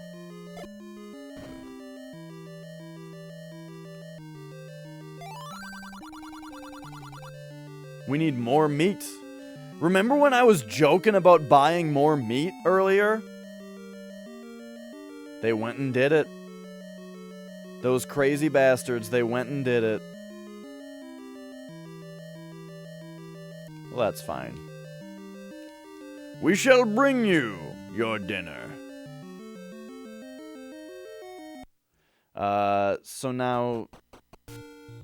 Oh, you know why I didn't? Literally, the only reason that I did not already go out and buy more meat is because the shop that sells meat for the cheapest on second quest is a pain in the ass to get to. It's way up in the top right corner of the map. See, we can't even get to it from this direction.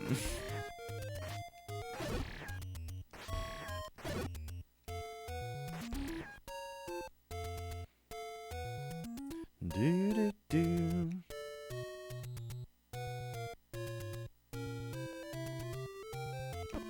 Oh.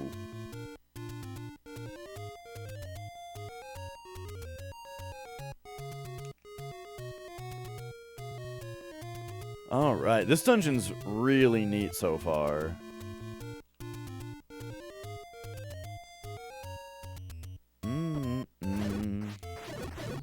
Whoa.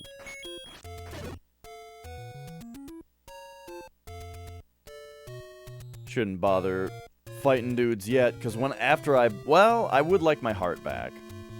But I was gonna say, after I buy the, thank you. After I buy the meat, I would enjoy it if I could then, replenish my rupees.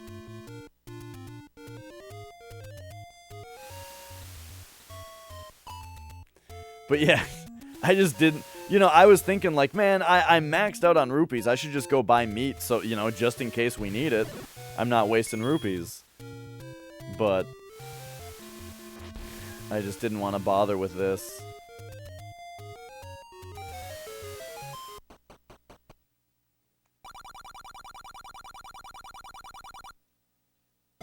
Alright. And also, another funny thing, the moment before I got into that room, I was thinking to myself, okay, remember how before in a dungeon there was a guy who wanted either rupees or a heart container from us?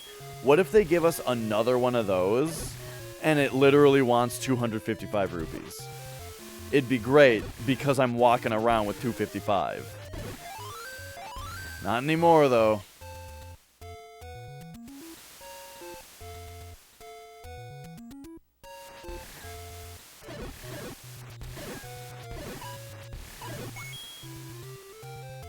Speaking of, I should probably buy some medicine.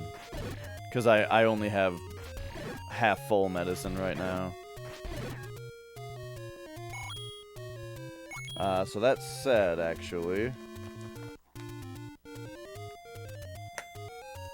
let's take a peek at where the nearest medicine woman is. Oh, she's literally right, like, on the square right next to Dungeon 8. Whoops, sorry. Nope. Controller's upside down.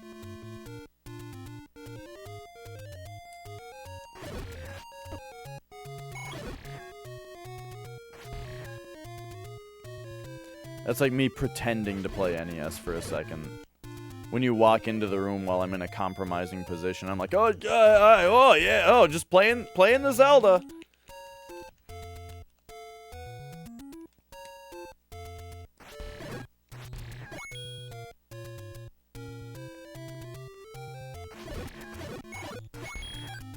You know, when I was a kid, it always bothered me in cartoons, like in King of the Hill, when, if, like, Bobby's playing a Game Boy or something, they would always have the D-pad and the buttons on the wrong side, you know? And I only just recently realized that it's so that it's legally distinct from an actual Game Boy.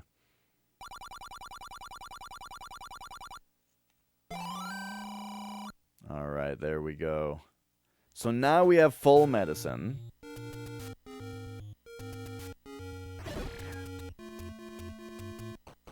And we still have a decent amount of rupees.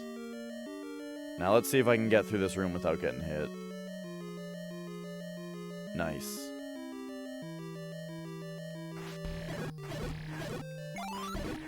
Ooh.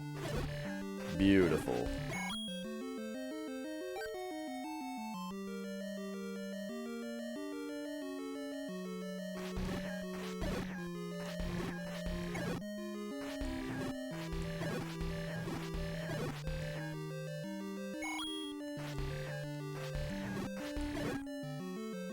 Alright, I would love to be back to max rupees, because I do think it'll be really funny if I need that. So, we are on... Let's see, the 4th square up? So then here's 5. Here's 6. What up, buddy? Yeah, I brought you dinner. Hi, Mia. Are you here to interrupt the careful balance I have between webcam and map? I'll at least get rid of that keyboard for you. Hey, Sin Marie, how are you? Alright, you gotta be nice to the map here, Mia. Now, let's check the sides here. Oh! Don't need to check the right side.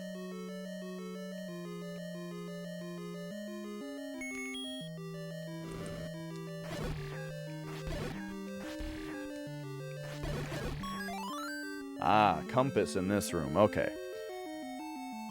So that's 5, 6, 7, and this room has the compass. Oh, this music is great.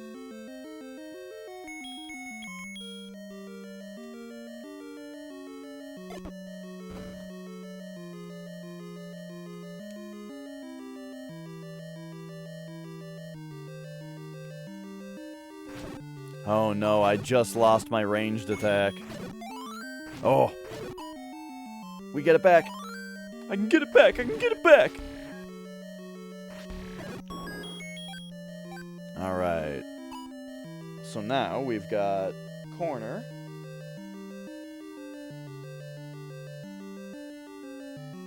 And that room had a key in it.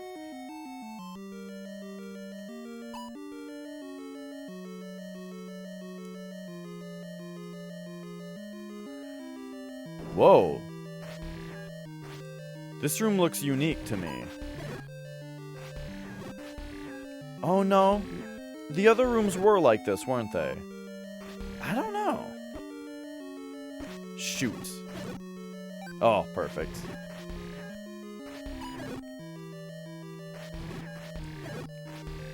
Michelangelo. Okay. So this room, we've got... It looks like that, but then... Let's try a couple things. Well, basically just that, and then let's try... This is it. We gotta push all these blocks.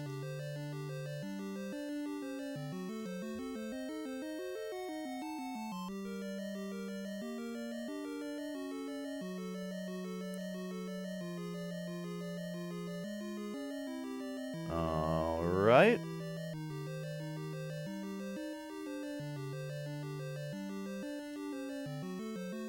This is the kind of thing that I'm talking about when I say that this game doesn't really have puzzles in it, per se. It just has hidden things. It has secrets. which I kind of like the immersion of, you know? Because if you think about it, like, it's a dungeon, right? This was built by somebody some time ago to protect something, right? Like the Triforce. If you were one of these ancient civilizations or whatever that built one of these facilities, you know, to protect these relics, so many games have them behind, like, logic puzzles, you know? And it's like, would you really make it a logic puzzle? Or would it just be some obtuse secret? Oh, you see that torch? Out of the 16 of them, you pull on that one. That's way better security than, like, a riddle.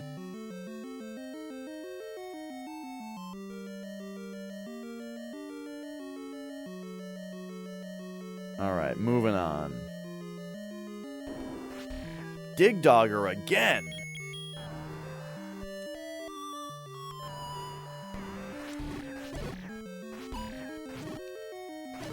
He must love this song. He keeps coming back for more.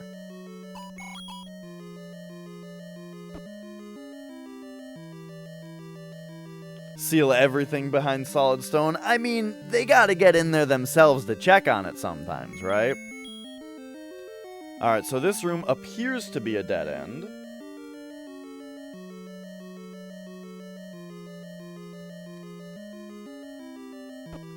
It's true, it's true.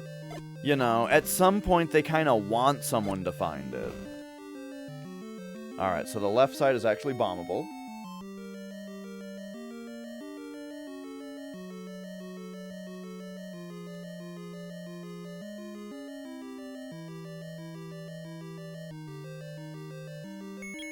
I gotta say, Dungeon 8 is laid out very confusingly, but combat-wise, I spoke too soon.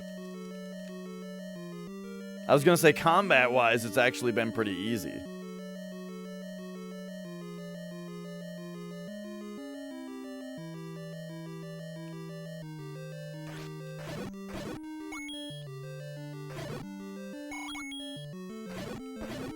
Just, look, if you're a streamer and you're ever thinking something about a game's difficulty, just don't say it out loud.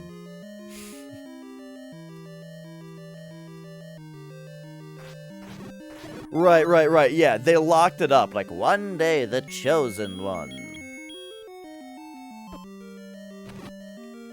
With the sickest recorder skills, will find this secret, and he will know what to do with it.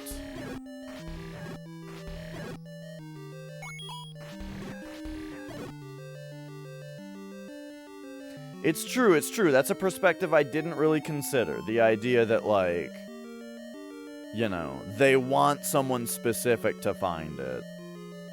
Still though, that doesn't explain, like, the riddles.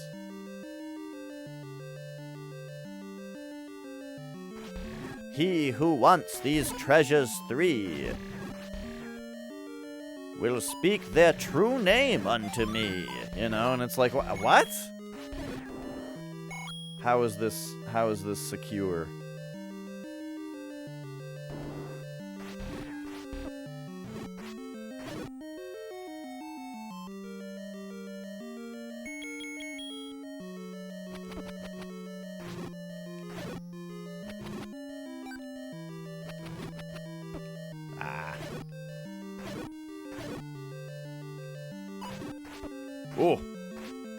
Oh. Okay. Man, that guy was nice to me and dropped hearts for me. And it still wasn't enough. Okay, whoa. What's going on here? That was the room that I got caught in before. Okay, so we gotta do this.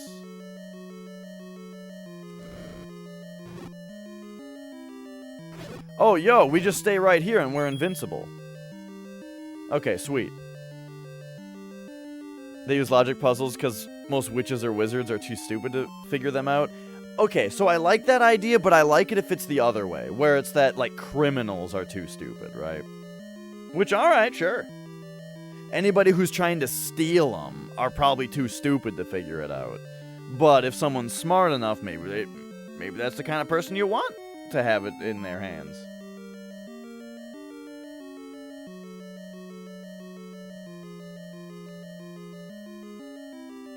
Alright, we've got a locked door right there.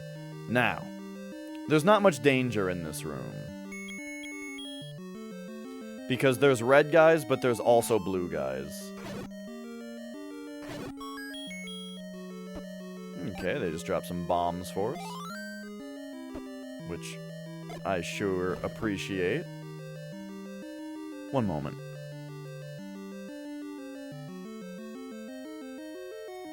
I hear Magic meowing. I'm gonna go check on him. Because you guys can probably hear it too. It's pretty loud.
Alright, he's fine.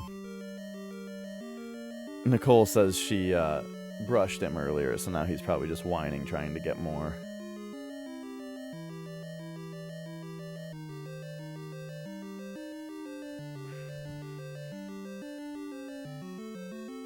It's kind of weird, like, man, do cats love being brushed. But, like, if you keep brushing them, you know, hair keeps coming off of them. And it's like, what do? I feel like I can't just keep brushing him forever, because hair will keep coming off of him. But he loves it so much. Alright, anyway, what am I doing? Going through the locked door. Let's go. Ah, more of these guys. Okay.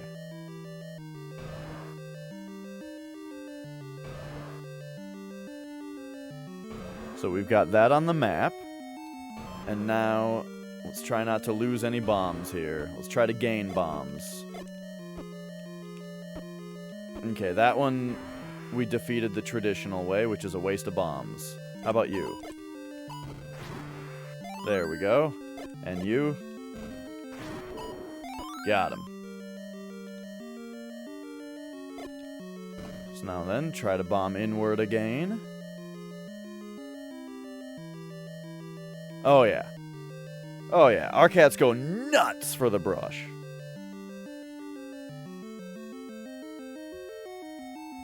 Alright. This looks brutal. So we've got a key in here, but it looks like we also need to try to find the staircase without taking a hit from one of these things. Oh, found it. Oh, but then I got the hit. Okay, what do I do? Oh, just come back here. This isn't so bad, actually.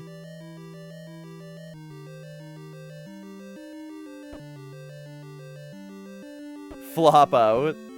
Do your cats flop? Because Magic flops.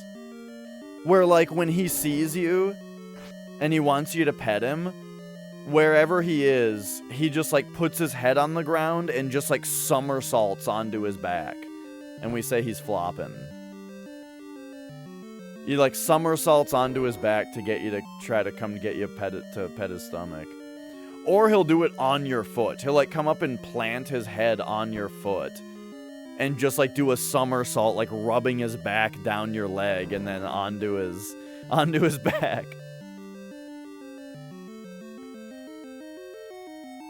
And we've talked about how cute it would be if Magic ever had kittens.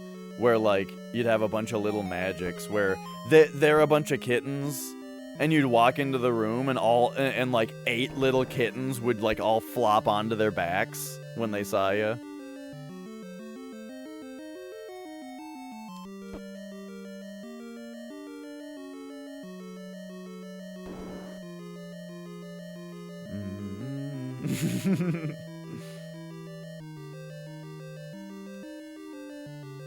Okay, this is tricky. Oh. There we go. Alright, what do we got? So, this is staircase 6.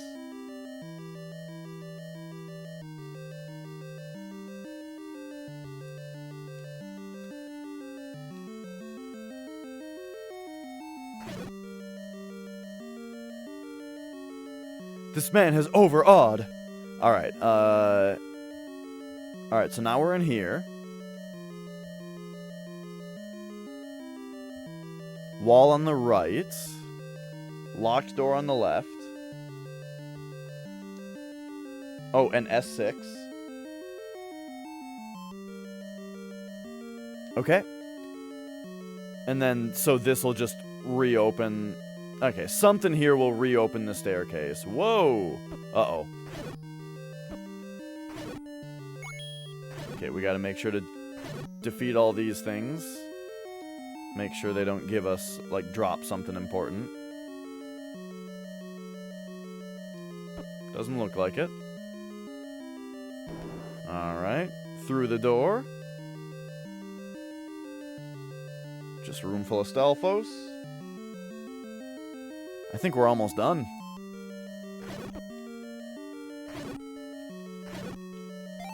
Ooh, nice. Someone give a fairy now.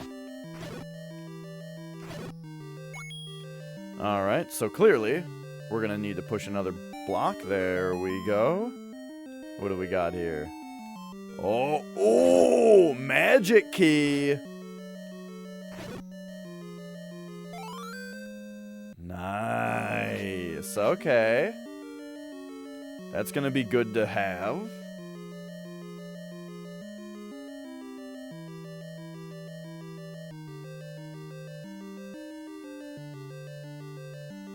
Alright, alright.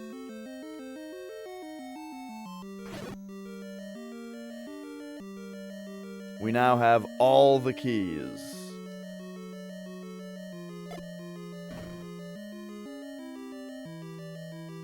Hell yeah, dude. I think the A is for all. We have all of them.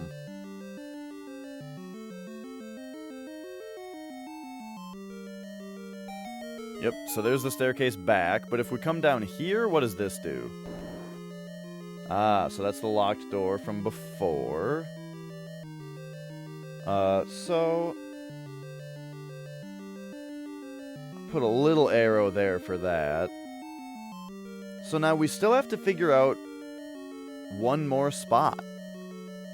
There must be one more staircase. And the reason I say so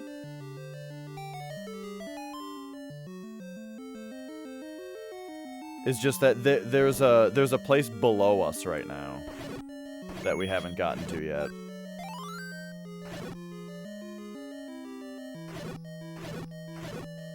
And real quick, I'm sure I've already tried this. No? Okay.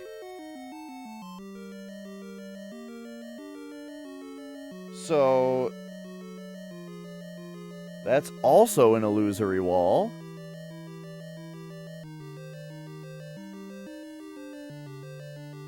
Down to a room like that.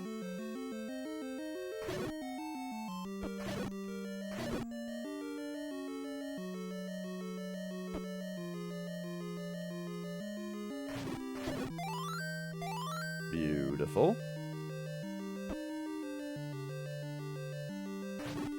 Alright, walk by again.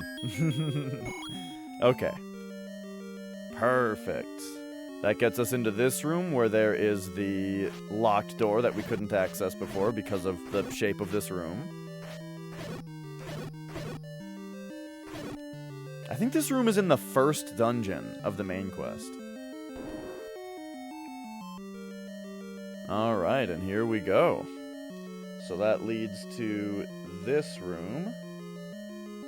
It's got another staircase in it.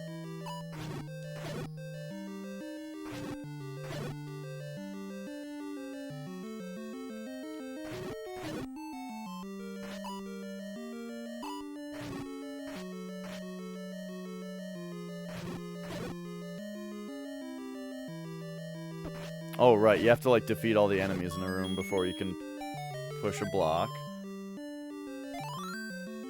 Okay, so that is a staircase, but first, let's check around like this. Alright, so this must be a transporting staircase? Yep. So that's 7. S7.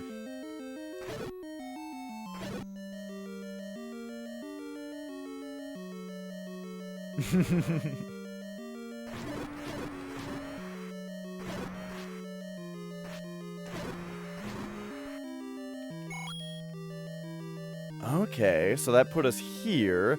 So that's 4 squares up and then skip 1 to the side. So 1, 2, 3, 4 up, skip 1 to the side.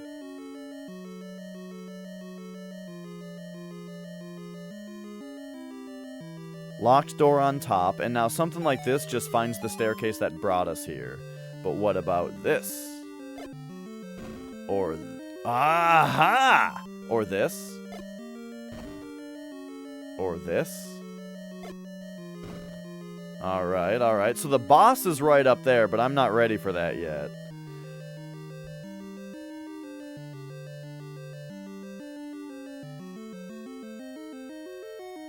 That is bombable. And I'll actually be a moment. I need to run to the bathroom real quick. There we go. I'll be back just a minute.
All right.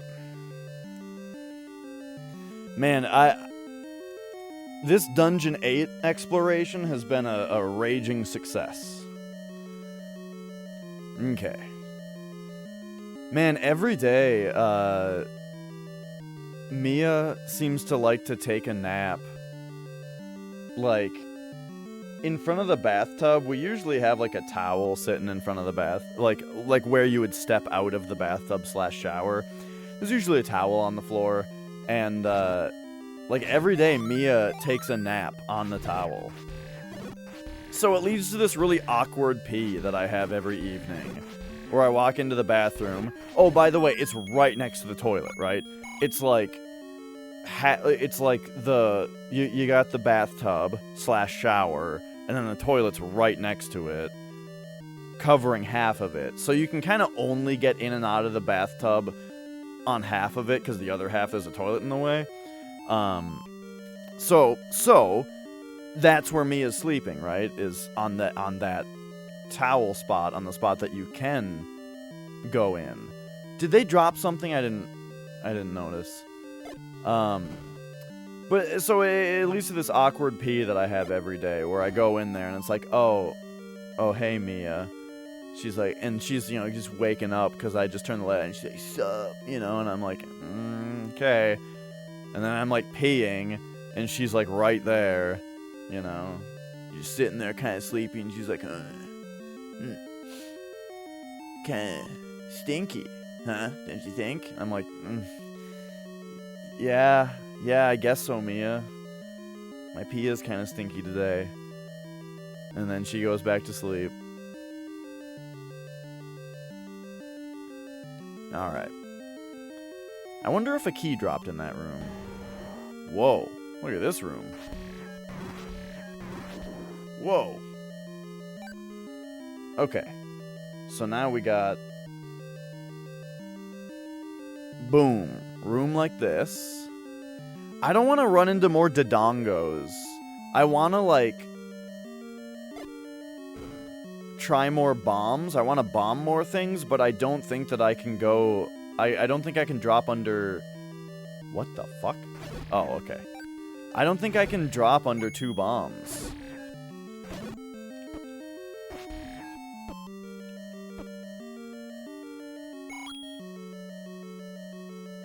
Okay, so this room goes to a locked door.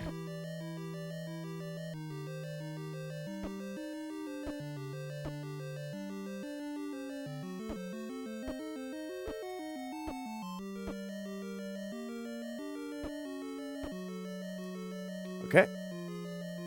So, probably a... Oh! Oh, that just opens the door.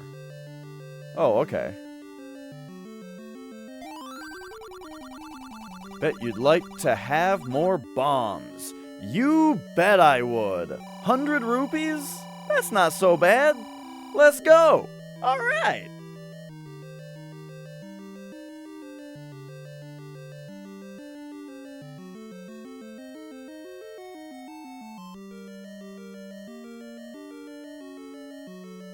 All right, nice. Oh yeah, what's up, Scorf? I found it, and oh man, it was a triumphant moment in human history. All right, now that we have 16 bombs, we can check all these spots here. So there we go. Here was the last one. All right. You can still watch me find level 7 though. We're doing 8 early because I don't know where the hell 7 is.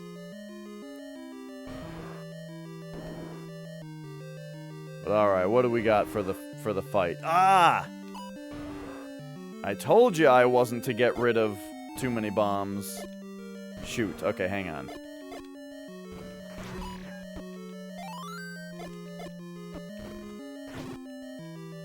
Oh, that one didn't drop bombs, probably because I like, did it too late. But alright, there we go. There we go.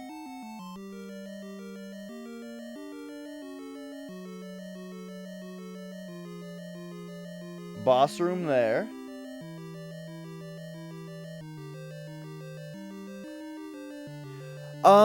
Basically, I was just sitting there thinking, like, what are all of the things that you can do to interact with the world in this game? You can burn bushes. You can bomb walls. You can, push rocks, right? And then at some point, I started to think...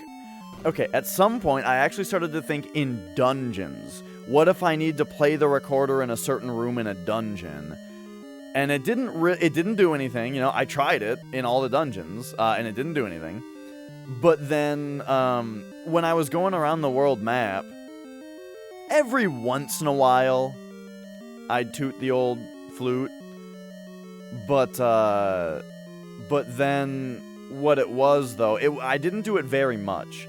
But then, you know the room that is to the left of the Lost Woods, the woods where you gotta go northwest, southwest, you know? I did that, I went through there, and I was in that room, and I burned all the bushes in that room. But then for a moment, I was just thinking, alright, if I go right, it's a commitment, right? Because then I have to make 4 rooms to get back here. So, like, what can I do to this room? Oh, here, let me show you real quick. Because what I did was, I made a 3rd map, a 2nd sub-map, that's just what squares have exits on them and which ones don't, you know? So that I could focus my efforts in the areas that didn't have exits. And one of those areas was the area beneath, or like the graveyard and under it, right? So I got to that room that's underneath the graveyard and next to the thing, and yeah, after I burned the bushes there, you know, just to make sure I did it right the first time, I didn't want to leave right away because it's a pain in the ass to get back. So I just pulled out the recorder and played it, and and lo and behold, pulling out the recorder and playing it revealed a staircase, and I was like, holy shit. And I went down the staircase. Money-making game! And I was like, oh, god damn it. Okay, it's really funny that that after all this time, I finally find something, and what do I find? A money-making game. But, it proved to me, it showed that playing the recorder is a viable method of interacting with the room, and thus now I needed to go to all of the squares without rooms or exits and play the recorder. And the first place I went was the graveyard, and there was level 6. Let's go.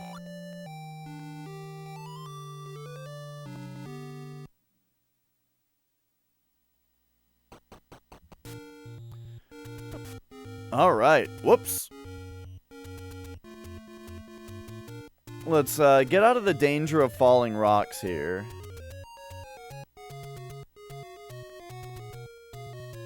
I suppose I could just pause. There we go. There's our pieces of the Triforce so far. And if we take a look here...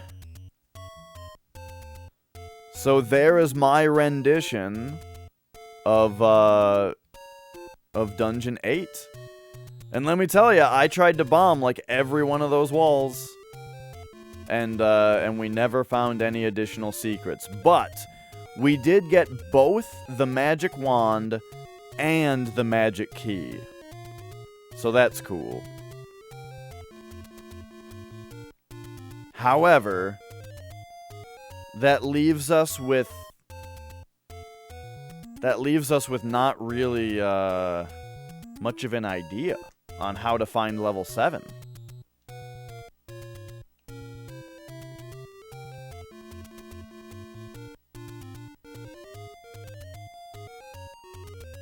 Hang on.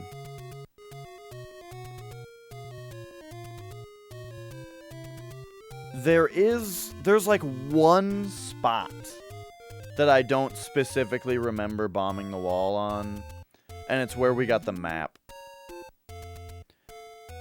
Let's check something here. Check this shit out.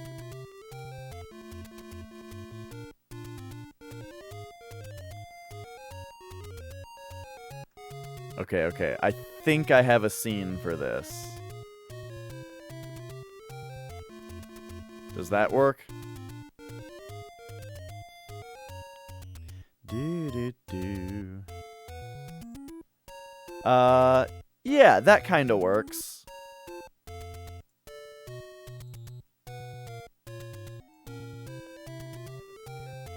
Alright, alright. So, so this is after I got the map. So that means we need to go back. I just need to find when did I get the map, and did I bomb that wall.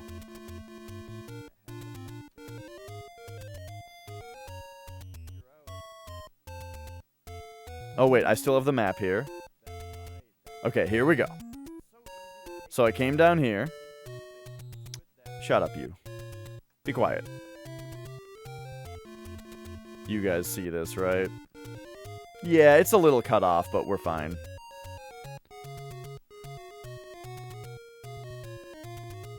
Alright, alright, alright. So there's where I got the map. Cool. And indeed, right here... Oh, of course I did. I probably even tried to push that statue. Okay, hang on. Skip ahead, skip ahead. Okay, there we go. Bomb the left. Bomb the bottom. Bomb the right. Alright, perfect. I'm satisfied with that. So, yeah, I think I was thorough enough on old Dungeon 8 there.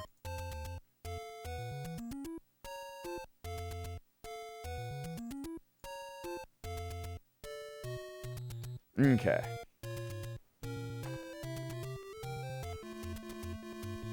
So, let the hunt for Dungeon 7 truly begin.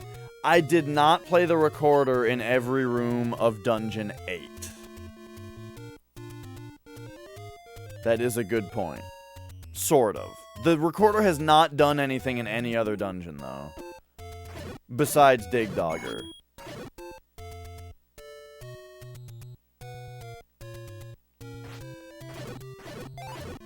I don't know if I'm ready to think that it might be that.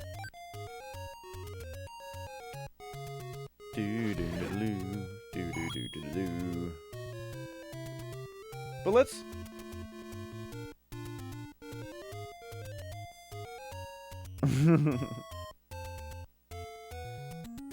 There's 5. Staircase 6. Oh, I didn't mark the other side of staircase 7.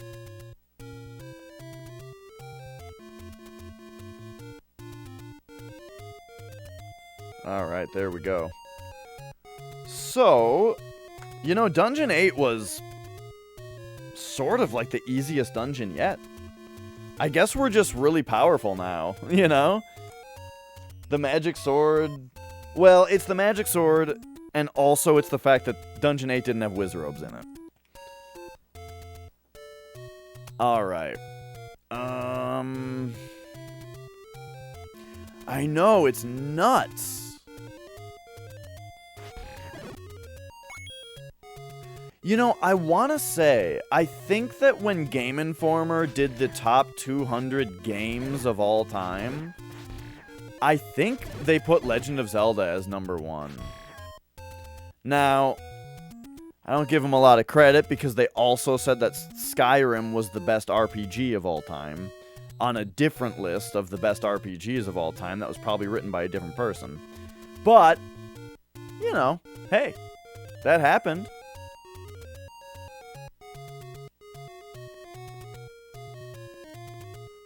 And it was a good choice.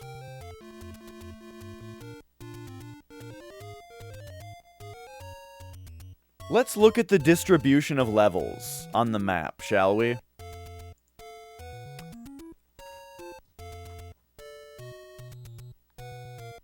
If I were designing this game... I mean, there's a congestion of levels over here. They kind of go in a line right here. You know? 1, 2, 3, 4, 5, 6.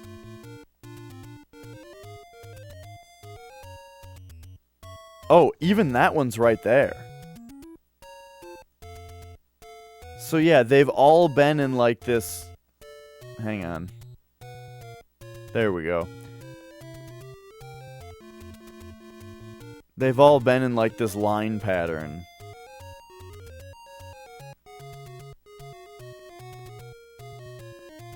So the S right here, so the circled S is for the start, but then anything else that's circled is a number, and that means it's a dungeon entrance.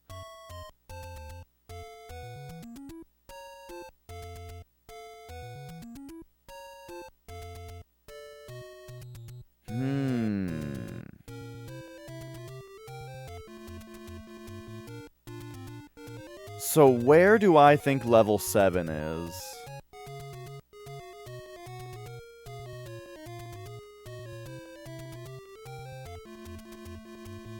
And what do I gotta do to reveal it? There weren't any other hints. Oh yeah, how late can I go and still catch NXT tonight? Because I also had not a very big dinner, so I kind of need to eat food. Like, I kind of need to, like, have a snack, I mean.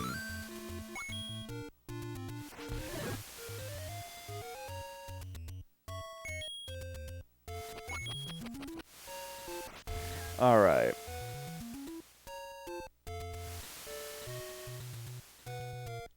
At 10? Okay. 10 at the latest. Okay. That sounds pretty fair. That gives me an hour to find level 7. That does mean, though, that if I do find level 7, I don't have time to do it. But that would be fine, because then that would mean that the final stream of this game would be Dungeons 7 and 9 right in a row.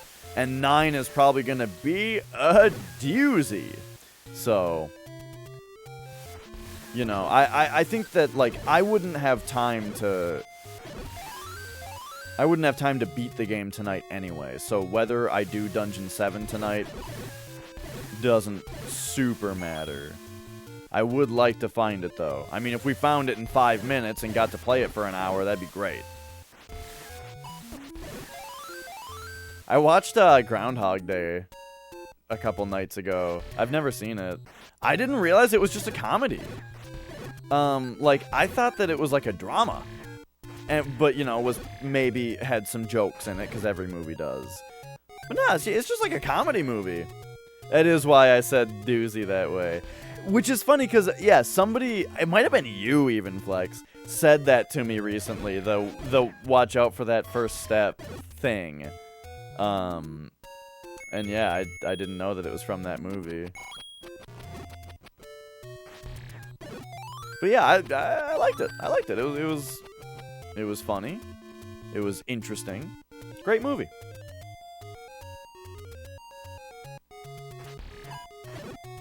Whoa. You know, good character arc. And I like the way that he goes through all the phases of, like, what you would do in the situation. Where, like... Well, I don't know. Maybe I shouldn't spoil the movie if you haven't seen it. I would recommend it. It's very well done.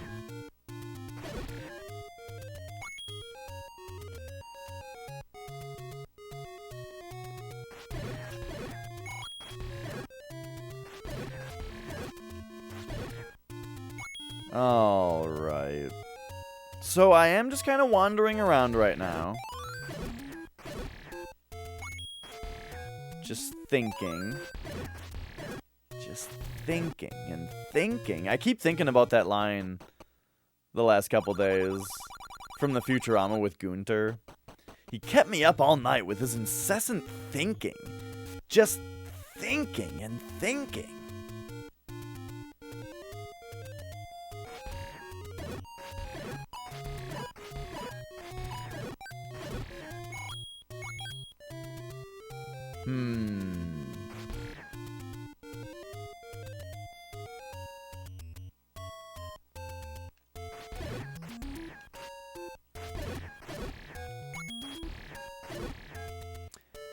So my issue with the idea, well, again, I can always sit here and argue with myself on these things, but it's like, do I think level 7 will be under a bush? Well, that would mean that you could technically access it immediately, because you can just buy the candle. But that's how the main quest is, except that it's level 8.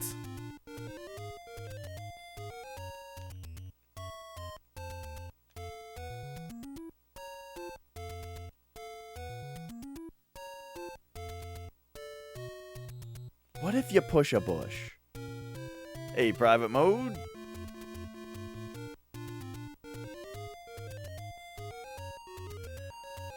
What if you push a rock, but when I tried it, there were enemies on screen?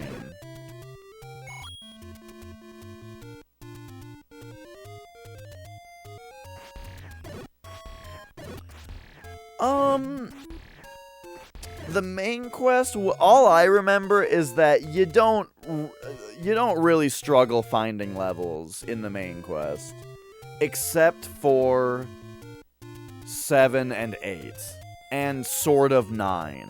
Those ones are pretty tough to find. Not as hard as 6 was on this, but they're pretty tough to find.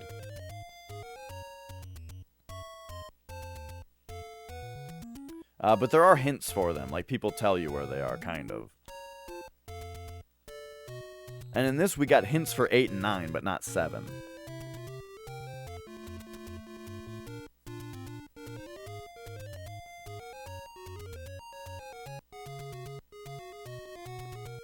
But yeah, let's compare them.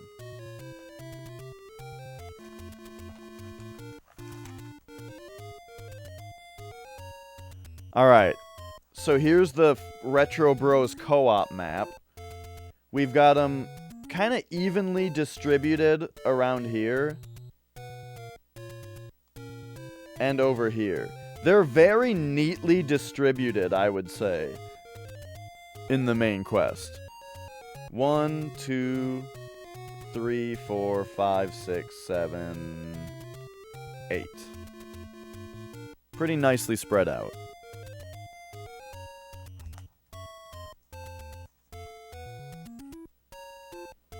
On second quest so far, they've been in like a strange line.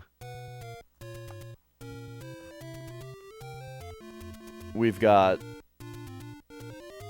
1, 2, 3, 4, 5, 6, 7.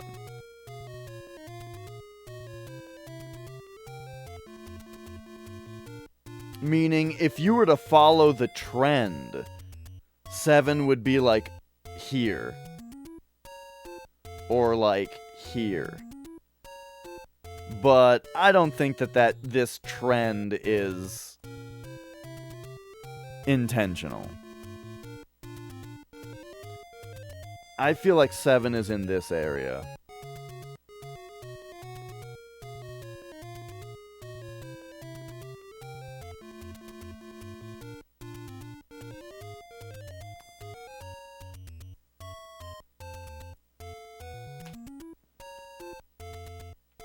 All right.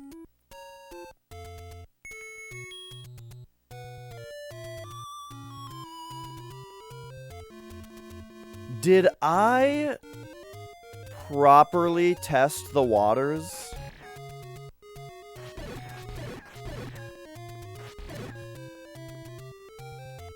As far as, like, I think I tested, like, whether the stepladder works. I want to try to walk into every square of water. Water is just kind of suspicious to me, you know? Great bodies of water hold secrets.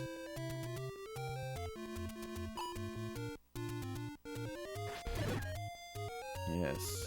Koss. Or some say Kossum.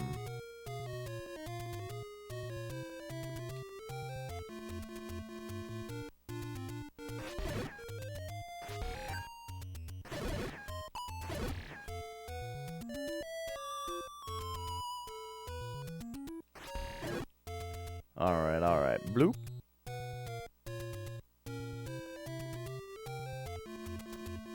I freaked out a little bit when he went slightly in there, right there.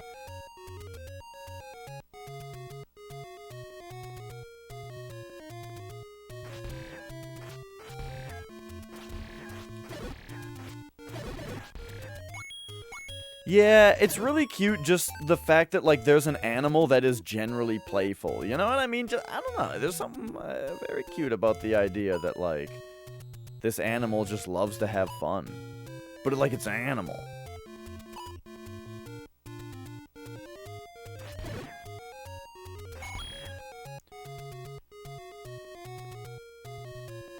Alright, so just this square left as far as this dumb test goes.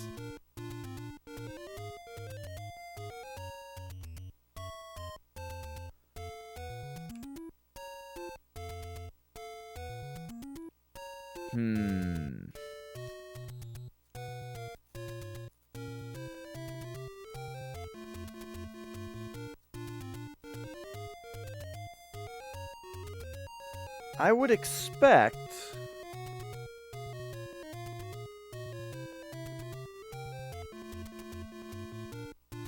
I don't know. I would expect some... that maybe there was some kind of hint somewhere, you know?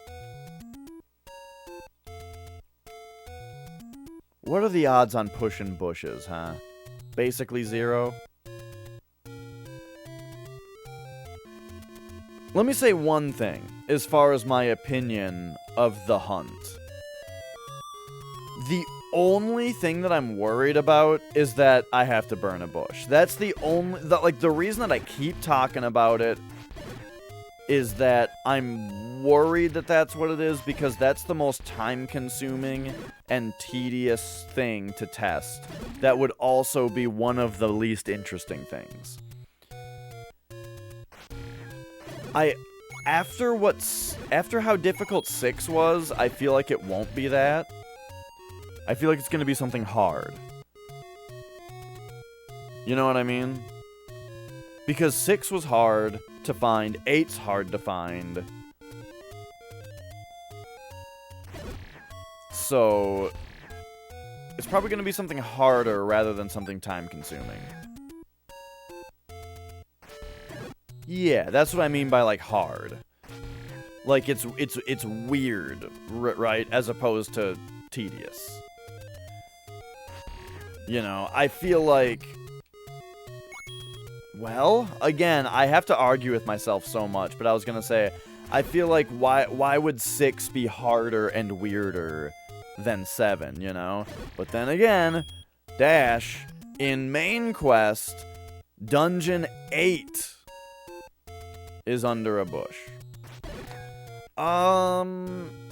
That's a good question. You can with the book, but I don't know if it goes if it just passes right over them.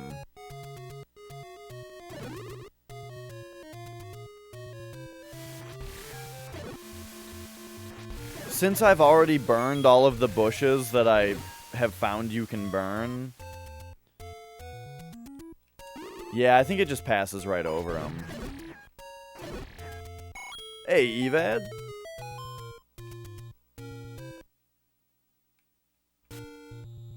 How is it going, good sir?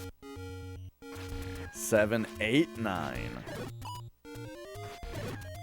Oh my god. Is Dungeon 7 inside of Dungeon 9?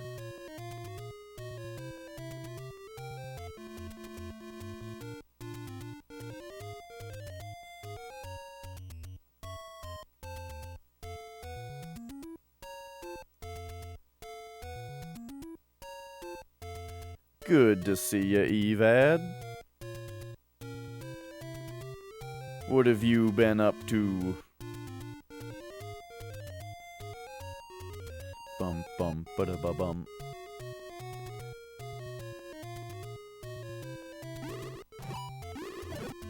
What if the... I mean... The question, though, is, like... What if the magic rod... No. The magic rod will not open Dungeon 7. In a unique fashion. Because the magic rod was in Dungeon 8.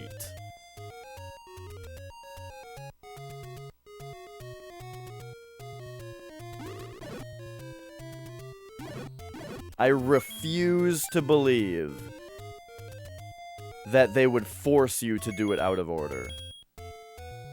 Have I tried just bombing this?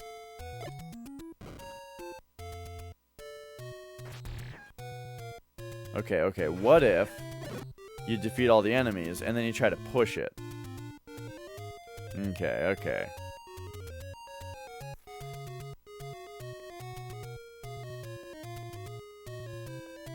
Bum bum ba bum ba bum ba bum bum. But yeah, this is my first time doing second quest, and I have loved it. Man, I'm so happy that I got the second bomb upgrade also.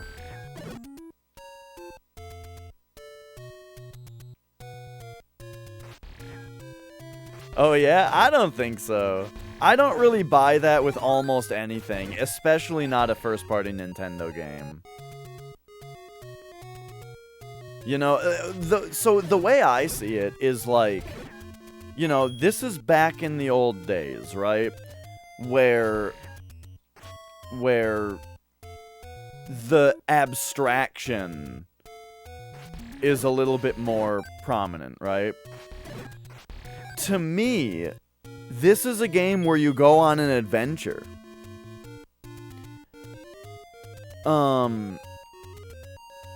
This is a game where you go on an adventure. So the purpose, the point of this game, in as far as how it's supposed to make you feel, is you are supposed to get lost.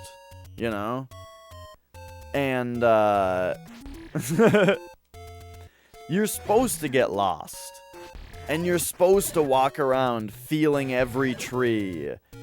And putting your hand on all the walls. To me, it's like extremely immersive to play this game. Where like, I gotta go into these dungeons, and I gotta run my hand across all the walls, you know? And I gotta like poke and prod at every little thing, and I feel like I'm really like on a mysterious adventure where I'm like looking for the secret, you know? And the thing is, you'll find it, because there's only, like I'm saying, there's only so many ways to interact. Like, this game doesn't seem to do things like, you gotta walk through the rocks in this secret pattern, you know? It's not like that, you know? There's only so many ways you can, like, interact with the objects. So you can narrow it down, right? And go on an adventure and really find these secrets. And I think that that's really fun, and I think that that's what they intended when they made the game.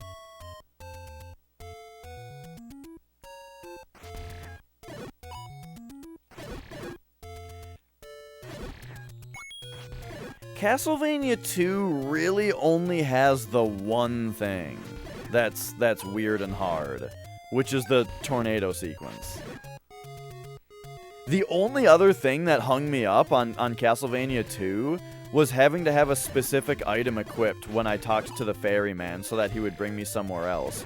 But the game's manual tells you that he'll take you to a different spot depending on what you give him. Like, that's just in the manual. I was only stuck on that part until I actually read the manual, you know?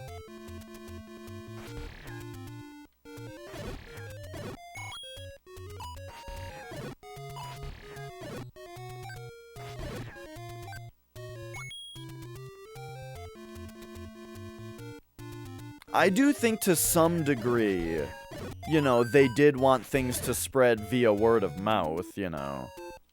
Basically, The Legend of Zelda is literally PT. Where, like, I think they wanted people to talk about it.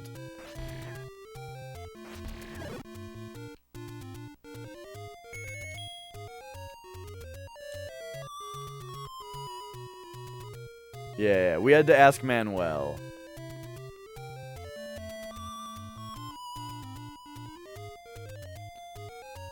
My first manager was named Manuel.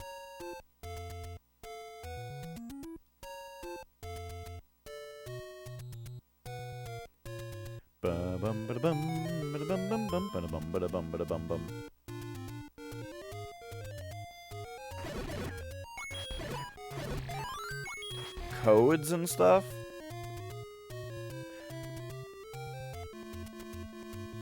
I mean, with what you're talking about, I wonder, like, how that definition has changed over the years, and how, like, what you're saying actually also applies to people right now, though. For example, like, people use, like, memory, like, hex editors and stuff to look at data in games now in order to find, like, what's the fastest way to do it. For speedrunning, for example, so that then they can go and then perform that with their hands, you know? Like, you can use whatever tools you want for information, as long as it's your hands that perform it, you know what I mean? And I feel like that's kind of similar to what you're talking about.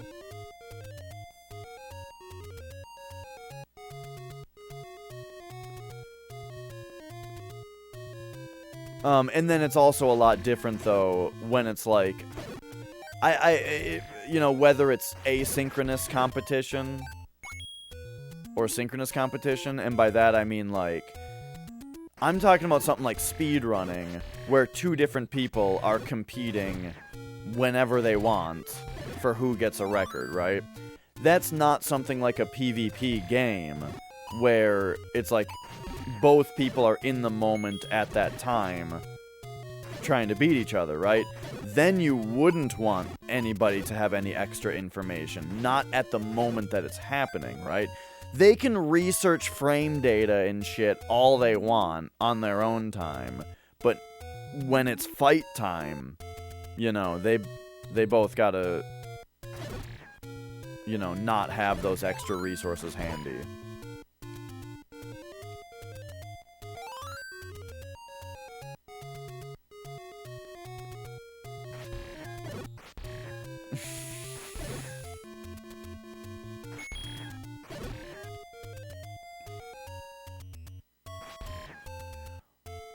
Why did Sonic blast his balls off when Nintendo did something?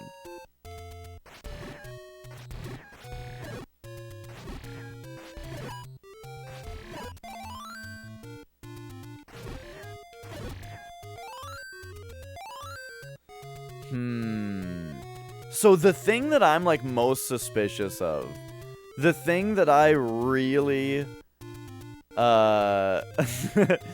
the thing that I really want to be the secret is that there is a wall that you can walk into that is secretly an entrance, you know? Just like the waterfall. That's what I really hope it is.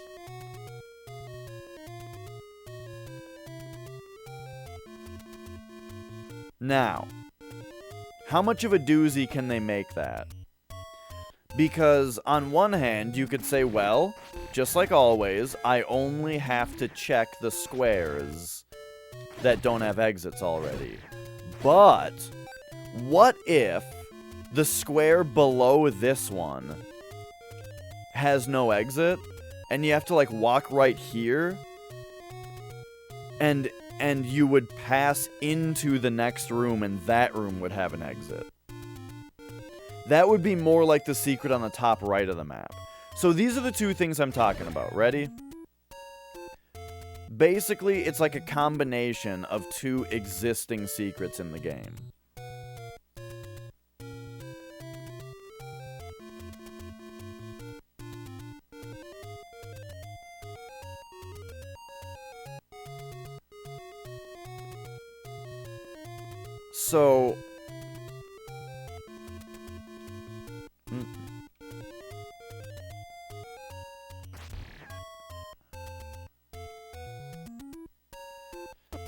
So, one of the secrets that I'm talking about is that there's this waterfall up here. But secretly, this is actually like a staircase, basically. You know? Really, it's a staircase. It's just drawn like a waterfall. So you can walk onto it. Like, what if there's something else like that, you know? The other half of my suspicion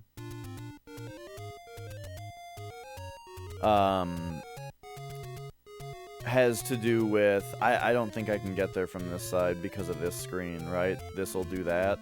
Yeah.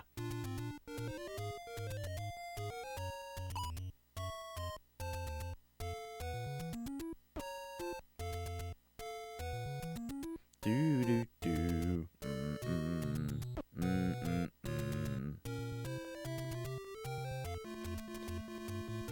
Fallen Rocks.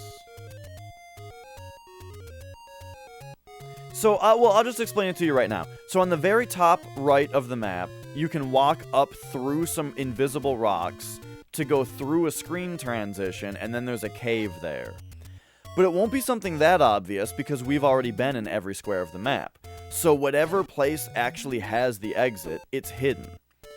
So what if it was something like, you can pass through this rock right here, walk through it through a screen transition, and then one of these squares is secretly a staircase, you know what I mean? Something that crazy, right? So, but the reason I'm saying that is because it means that, like, if this is the secret, I got, like, no clue where to start. As far as, like, where I would be looking.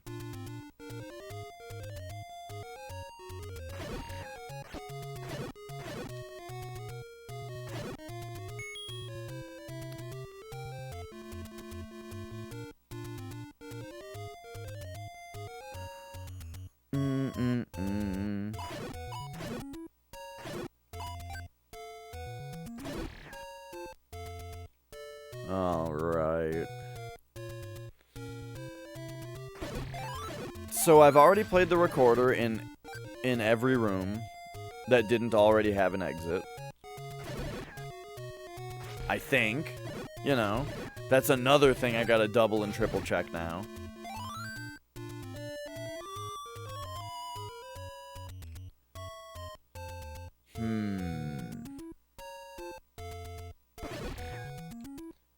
Alright. So there's also this, like, level of... Like I was talking about before, how it's not going to be something incredibly cryptic, because that's just not how this game works. As far as, like, you have to do, like, a sequence of movements or that kind of thing. But, like, that's just not how this game works, right? But...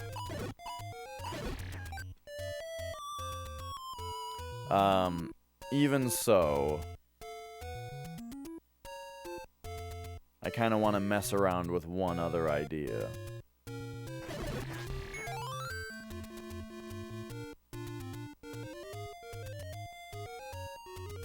Do.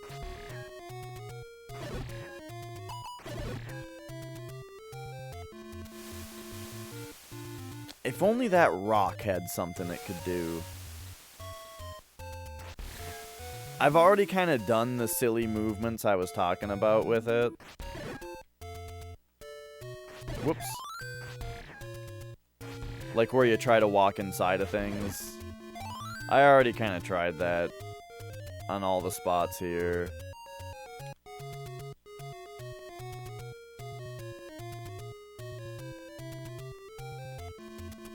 But still.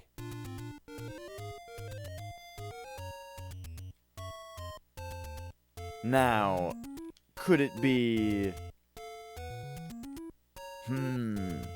Again, if I did find it that way, then it would be something that's technically accessible from the get-go. That's fine.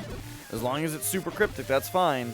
But Dungeon 8 did require that I have the stepladder.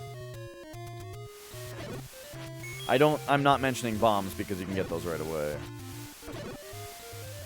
So yeah, what were the... Let's go through it again. The requirements. Dungeons 1 and 2 had no requirements to get in. Dungeon 3 required the recorder. And 6. Dungeons 3 and 6 required the recorder.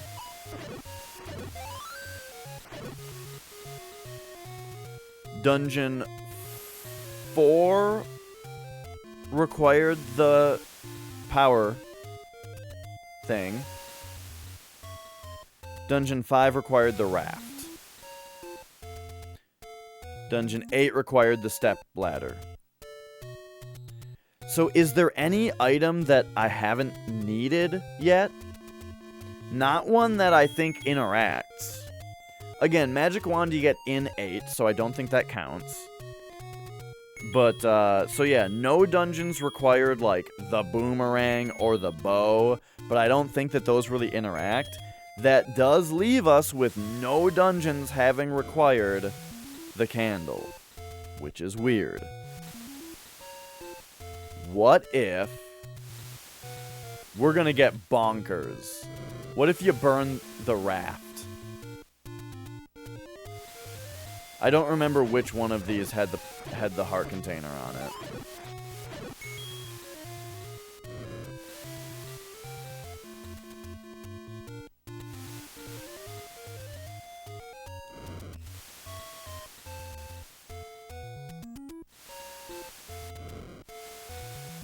Dang.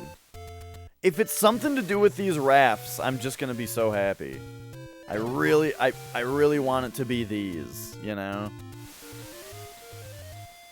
Looking real quick, it's this one that did not have the heart container on it.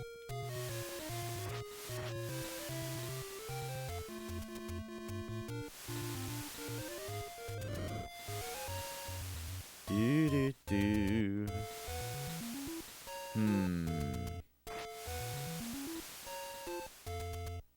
Alright. Now, what if you came way out here, though? And now you blew the recorder. Whisk me away to level 7, please! But this is the thing I was talking about before, where it's like, even if it brought me to level 7, it's still just bringing me to a square that I've already been to, you know? Unless, like... Unless the whirlwind comes by and grabs you, and then you just go into the dungeon, instead of to another square. You know what I mean? Is that completely unreasonable? Is that out of the question? To say that if you use the recorder, what if there's a spot, what if there's like a square that if you come from, it would take you, and instead of this happening, it would just bling you into the dungeon. I think that's unreasonable. Because, look at this. It's like a transition. It's not a teleport. It's like a proper transition. Why does it only go between these two levels, though? It just goes between 5 and 6.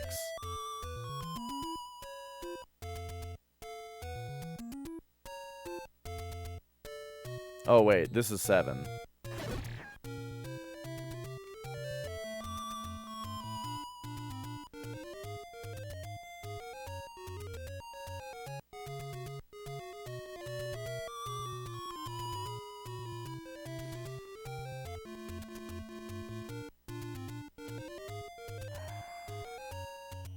Okay. Check this out. I love this, man. Now that there's only one left, it's so much more exciting, you know? That it's like, we're just trying to find the last thing.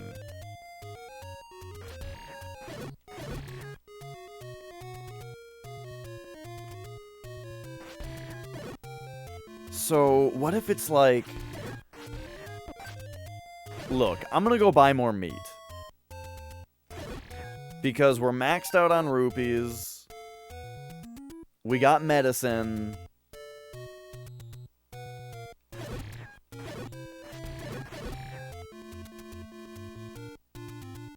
Did you guys know that, Breath of the Wild secretly has, like, a level up mechanic? Where, like... The game doesn't have, like, an experience bar or leveling up, but it does keep track of your enemy kills and, like, slowly upgrades the enemies and weapons and stuff around the world as you defeat enemies. Yeah.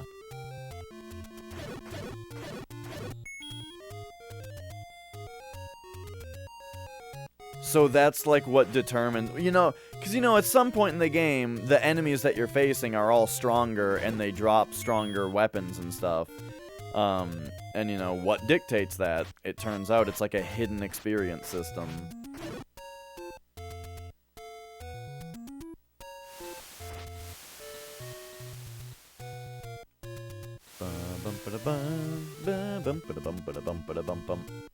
What am I doing? I'm buying meat.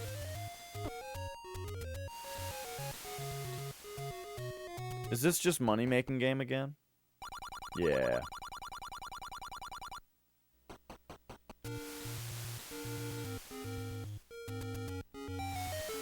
I wonder if that's the tree at the dead end with the secret, like they were talking about. Alright, so now we've got meat back.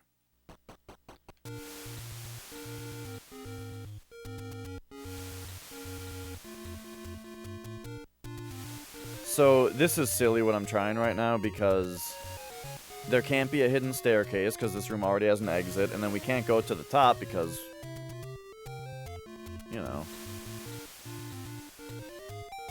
we'd wrap around.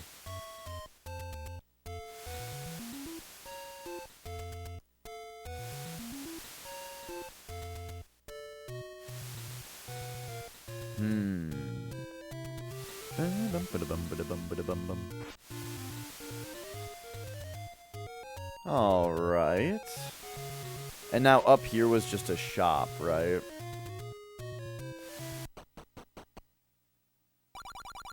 Yeah.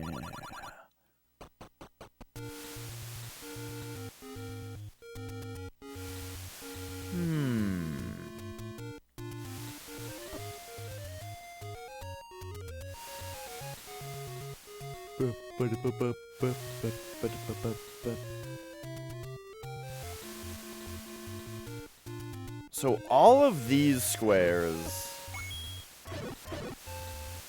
have very little going on. I think I already blew the recorder in all these places. I think this was like the first place that I came to with it.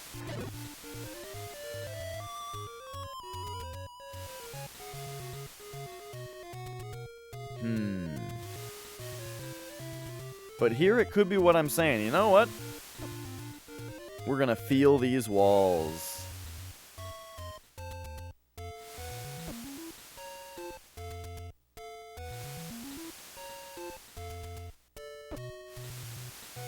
A couple of those I was like on a half step on. I don't know if that's gonna count.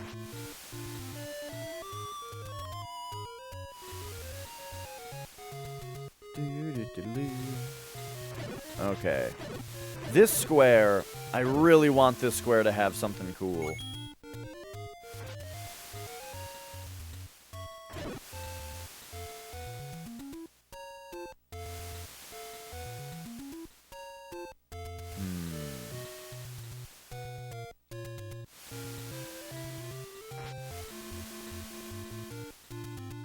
Like, I don't think your sword interacts with walls. Like, there's no way that it'll be, like,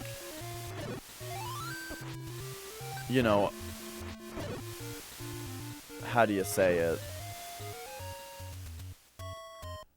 Like a wall that's essentially disguised like an enemy.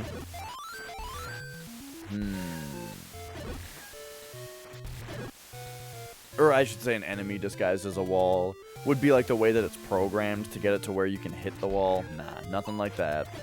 Out of the question.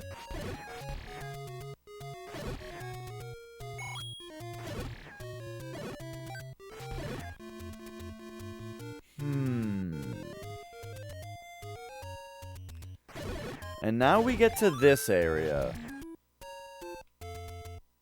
The very suspicious forest, in which there is nothing interesting.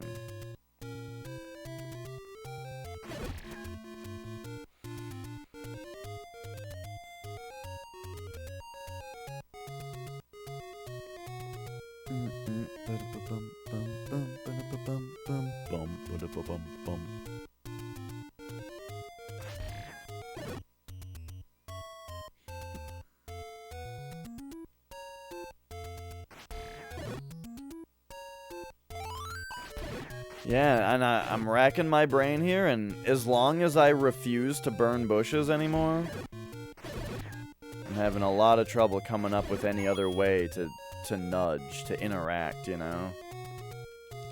Unless it is pushing a bush.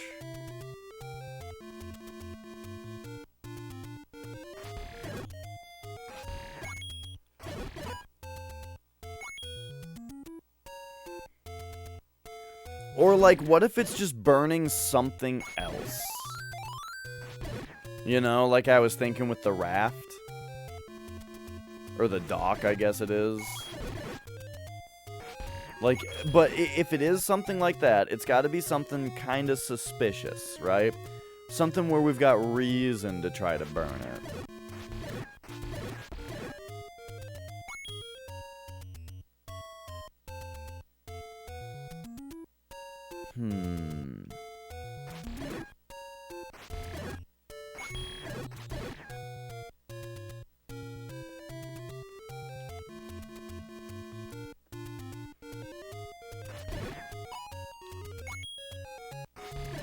It is starting to look like this is gonna be a job for another day.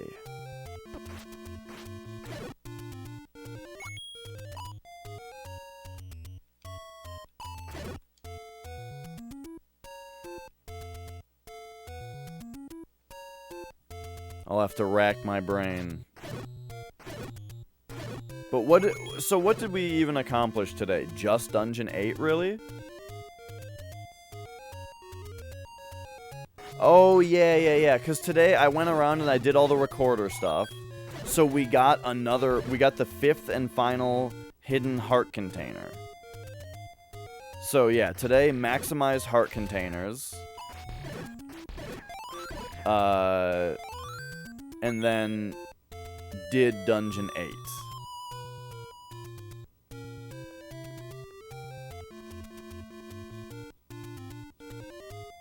So that's quite excellent.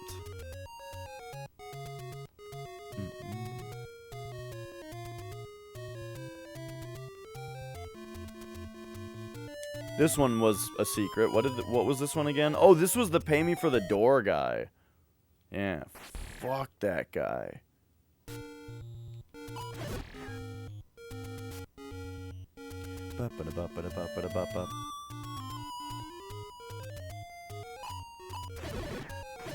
Okay, check it out.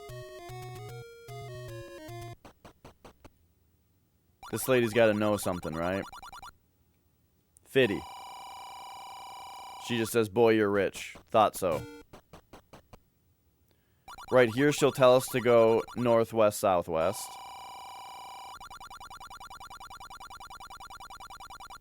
The Forest of Maze, thanks.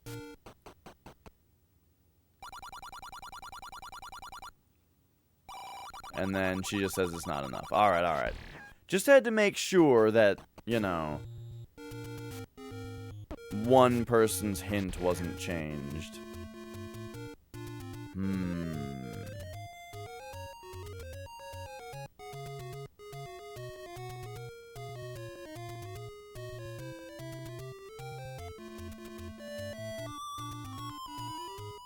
Did I do these properly?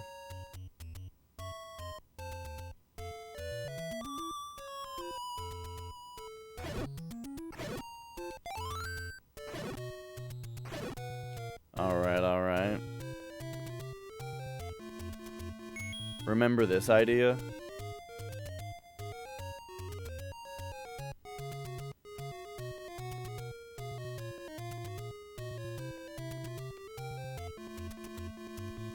Does the meat, like, attract enemies or something? He, like, refused to go anywhere else while it was there. Yeah, look at him. He loves it. He loves it. Is this a real thing?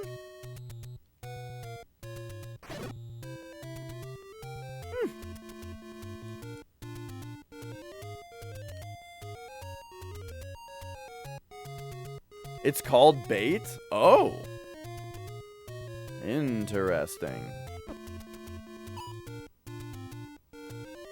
Oh. Yeah, whoa! I didn't know about this. Neat.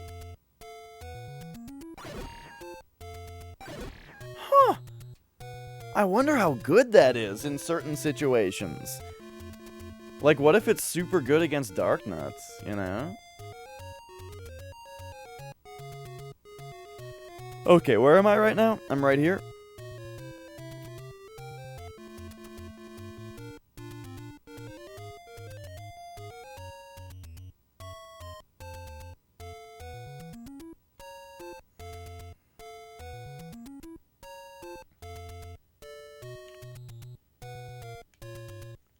So to the left of me is one of the graveyard squares.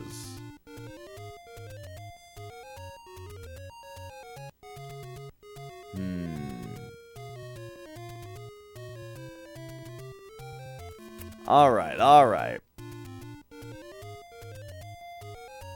I think that about does it. I've exhausted the leads that I currently have.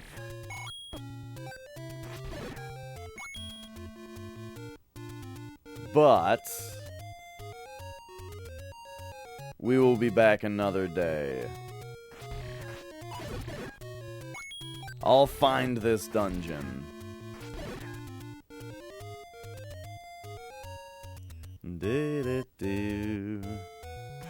Alright, alright. So what's the fastest way to save?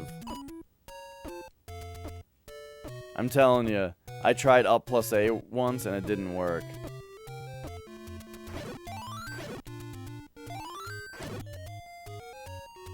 Was I in a dungeon or something though? Alright, let me go get the keycon. I'm not gonna switch controllers, I'm just gonna plug the keycon in.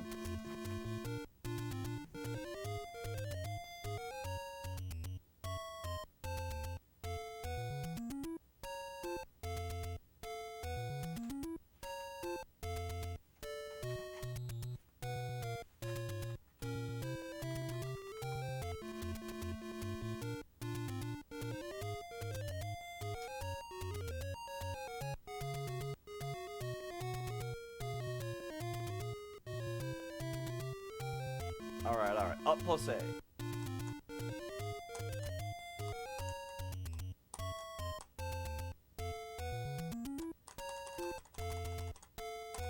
Yeah, up plus A doesn't work for me.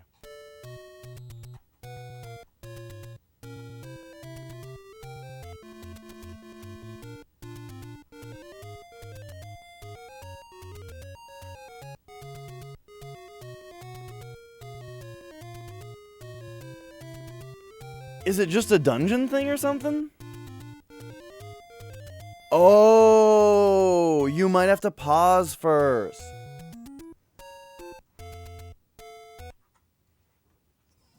That is what it is. Good call. Alright, so let's save. We've got our 39 deaths. Our one death today was intentional because of the up plus A thing.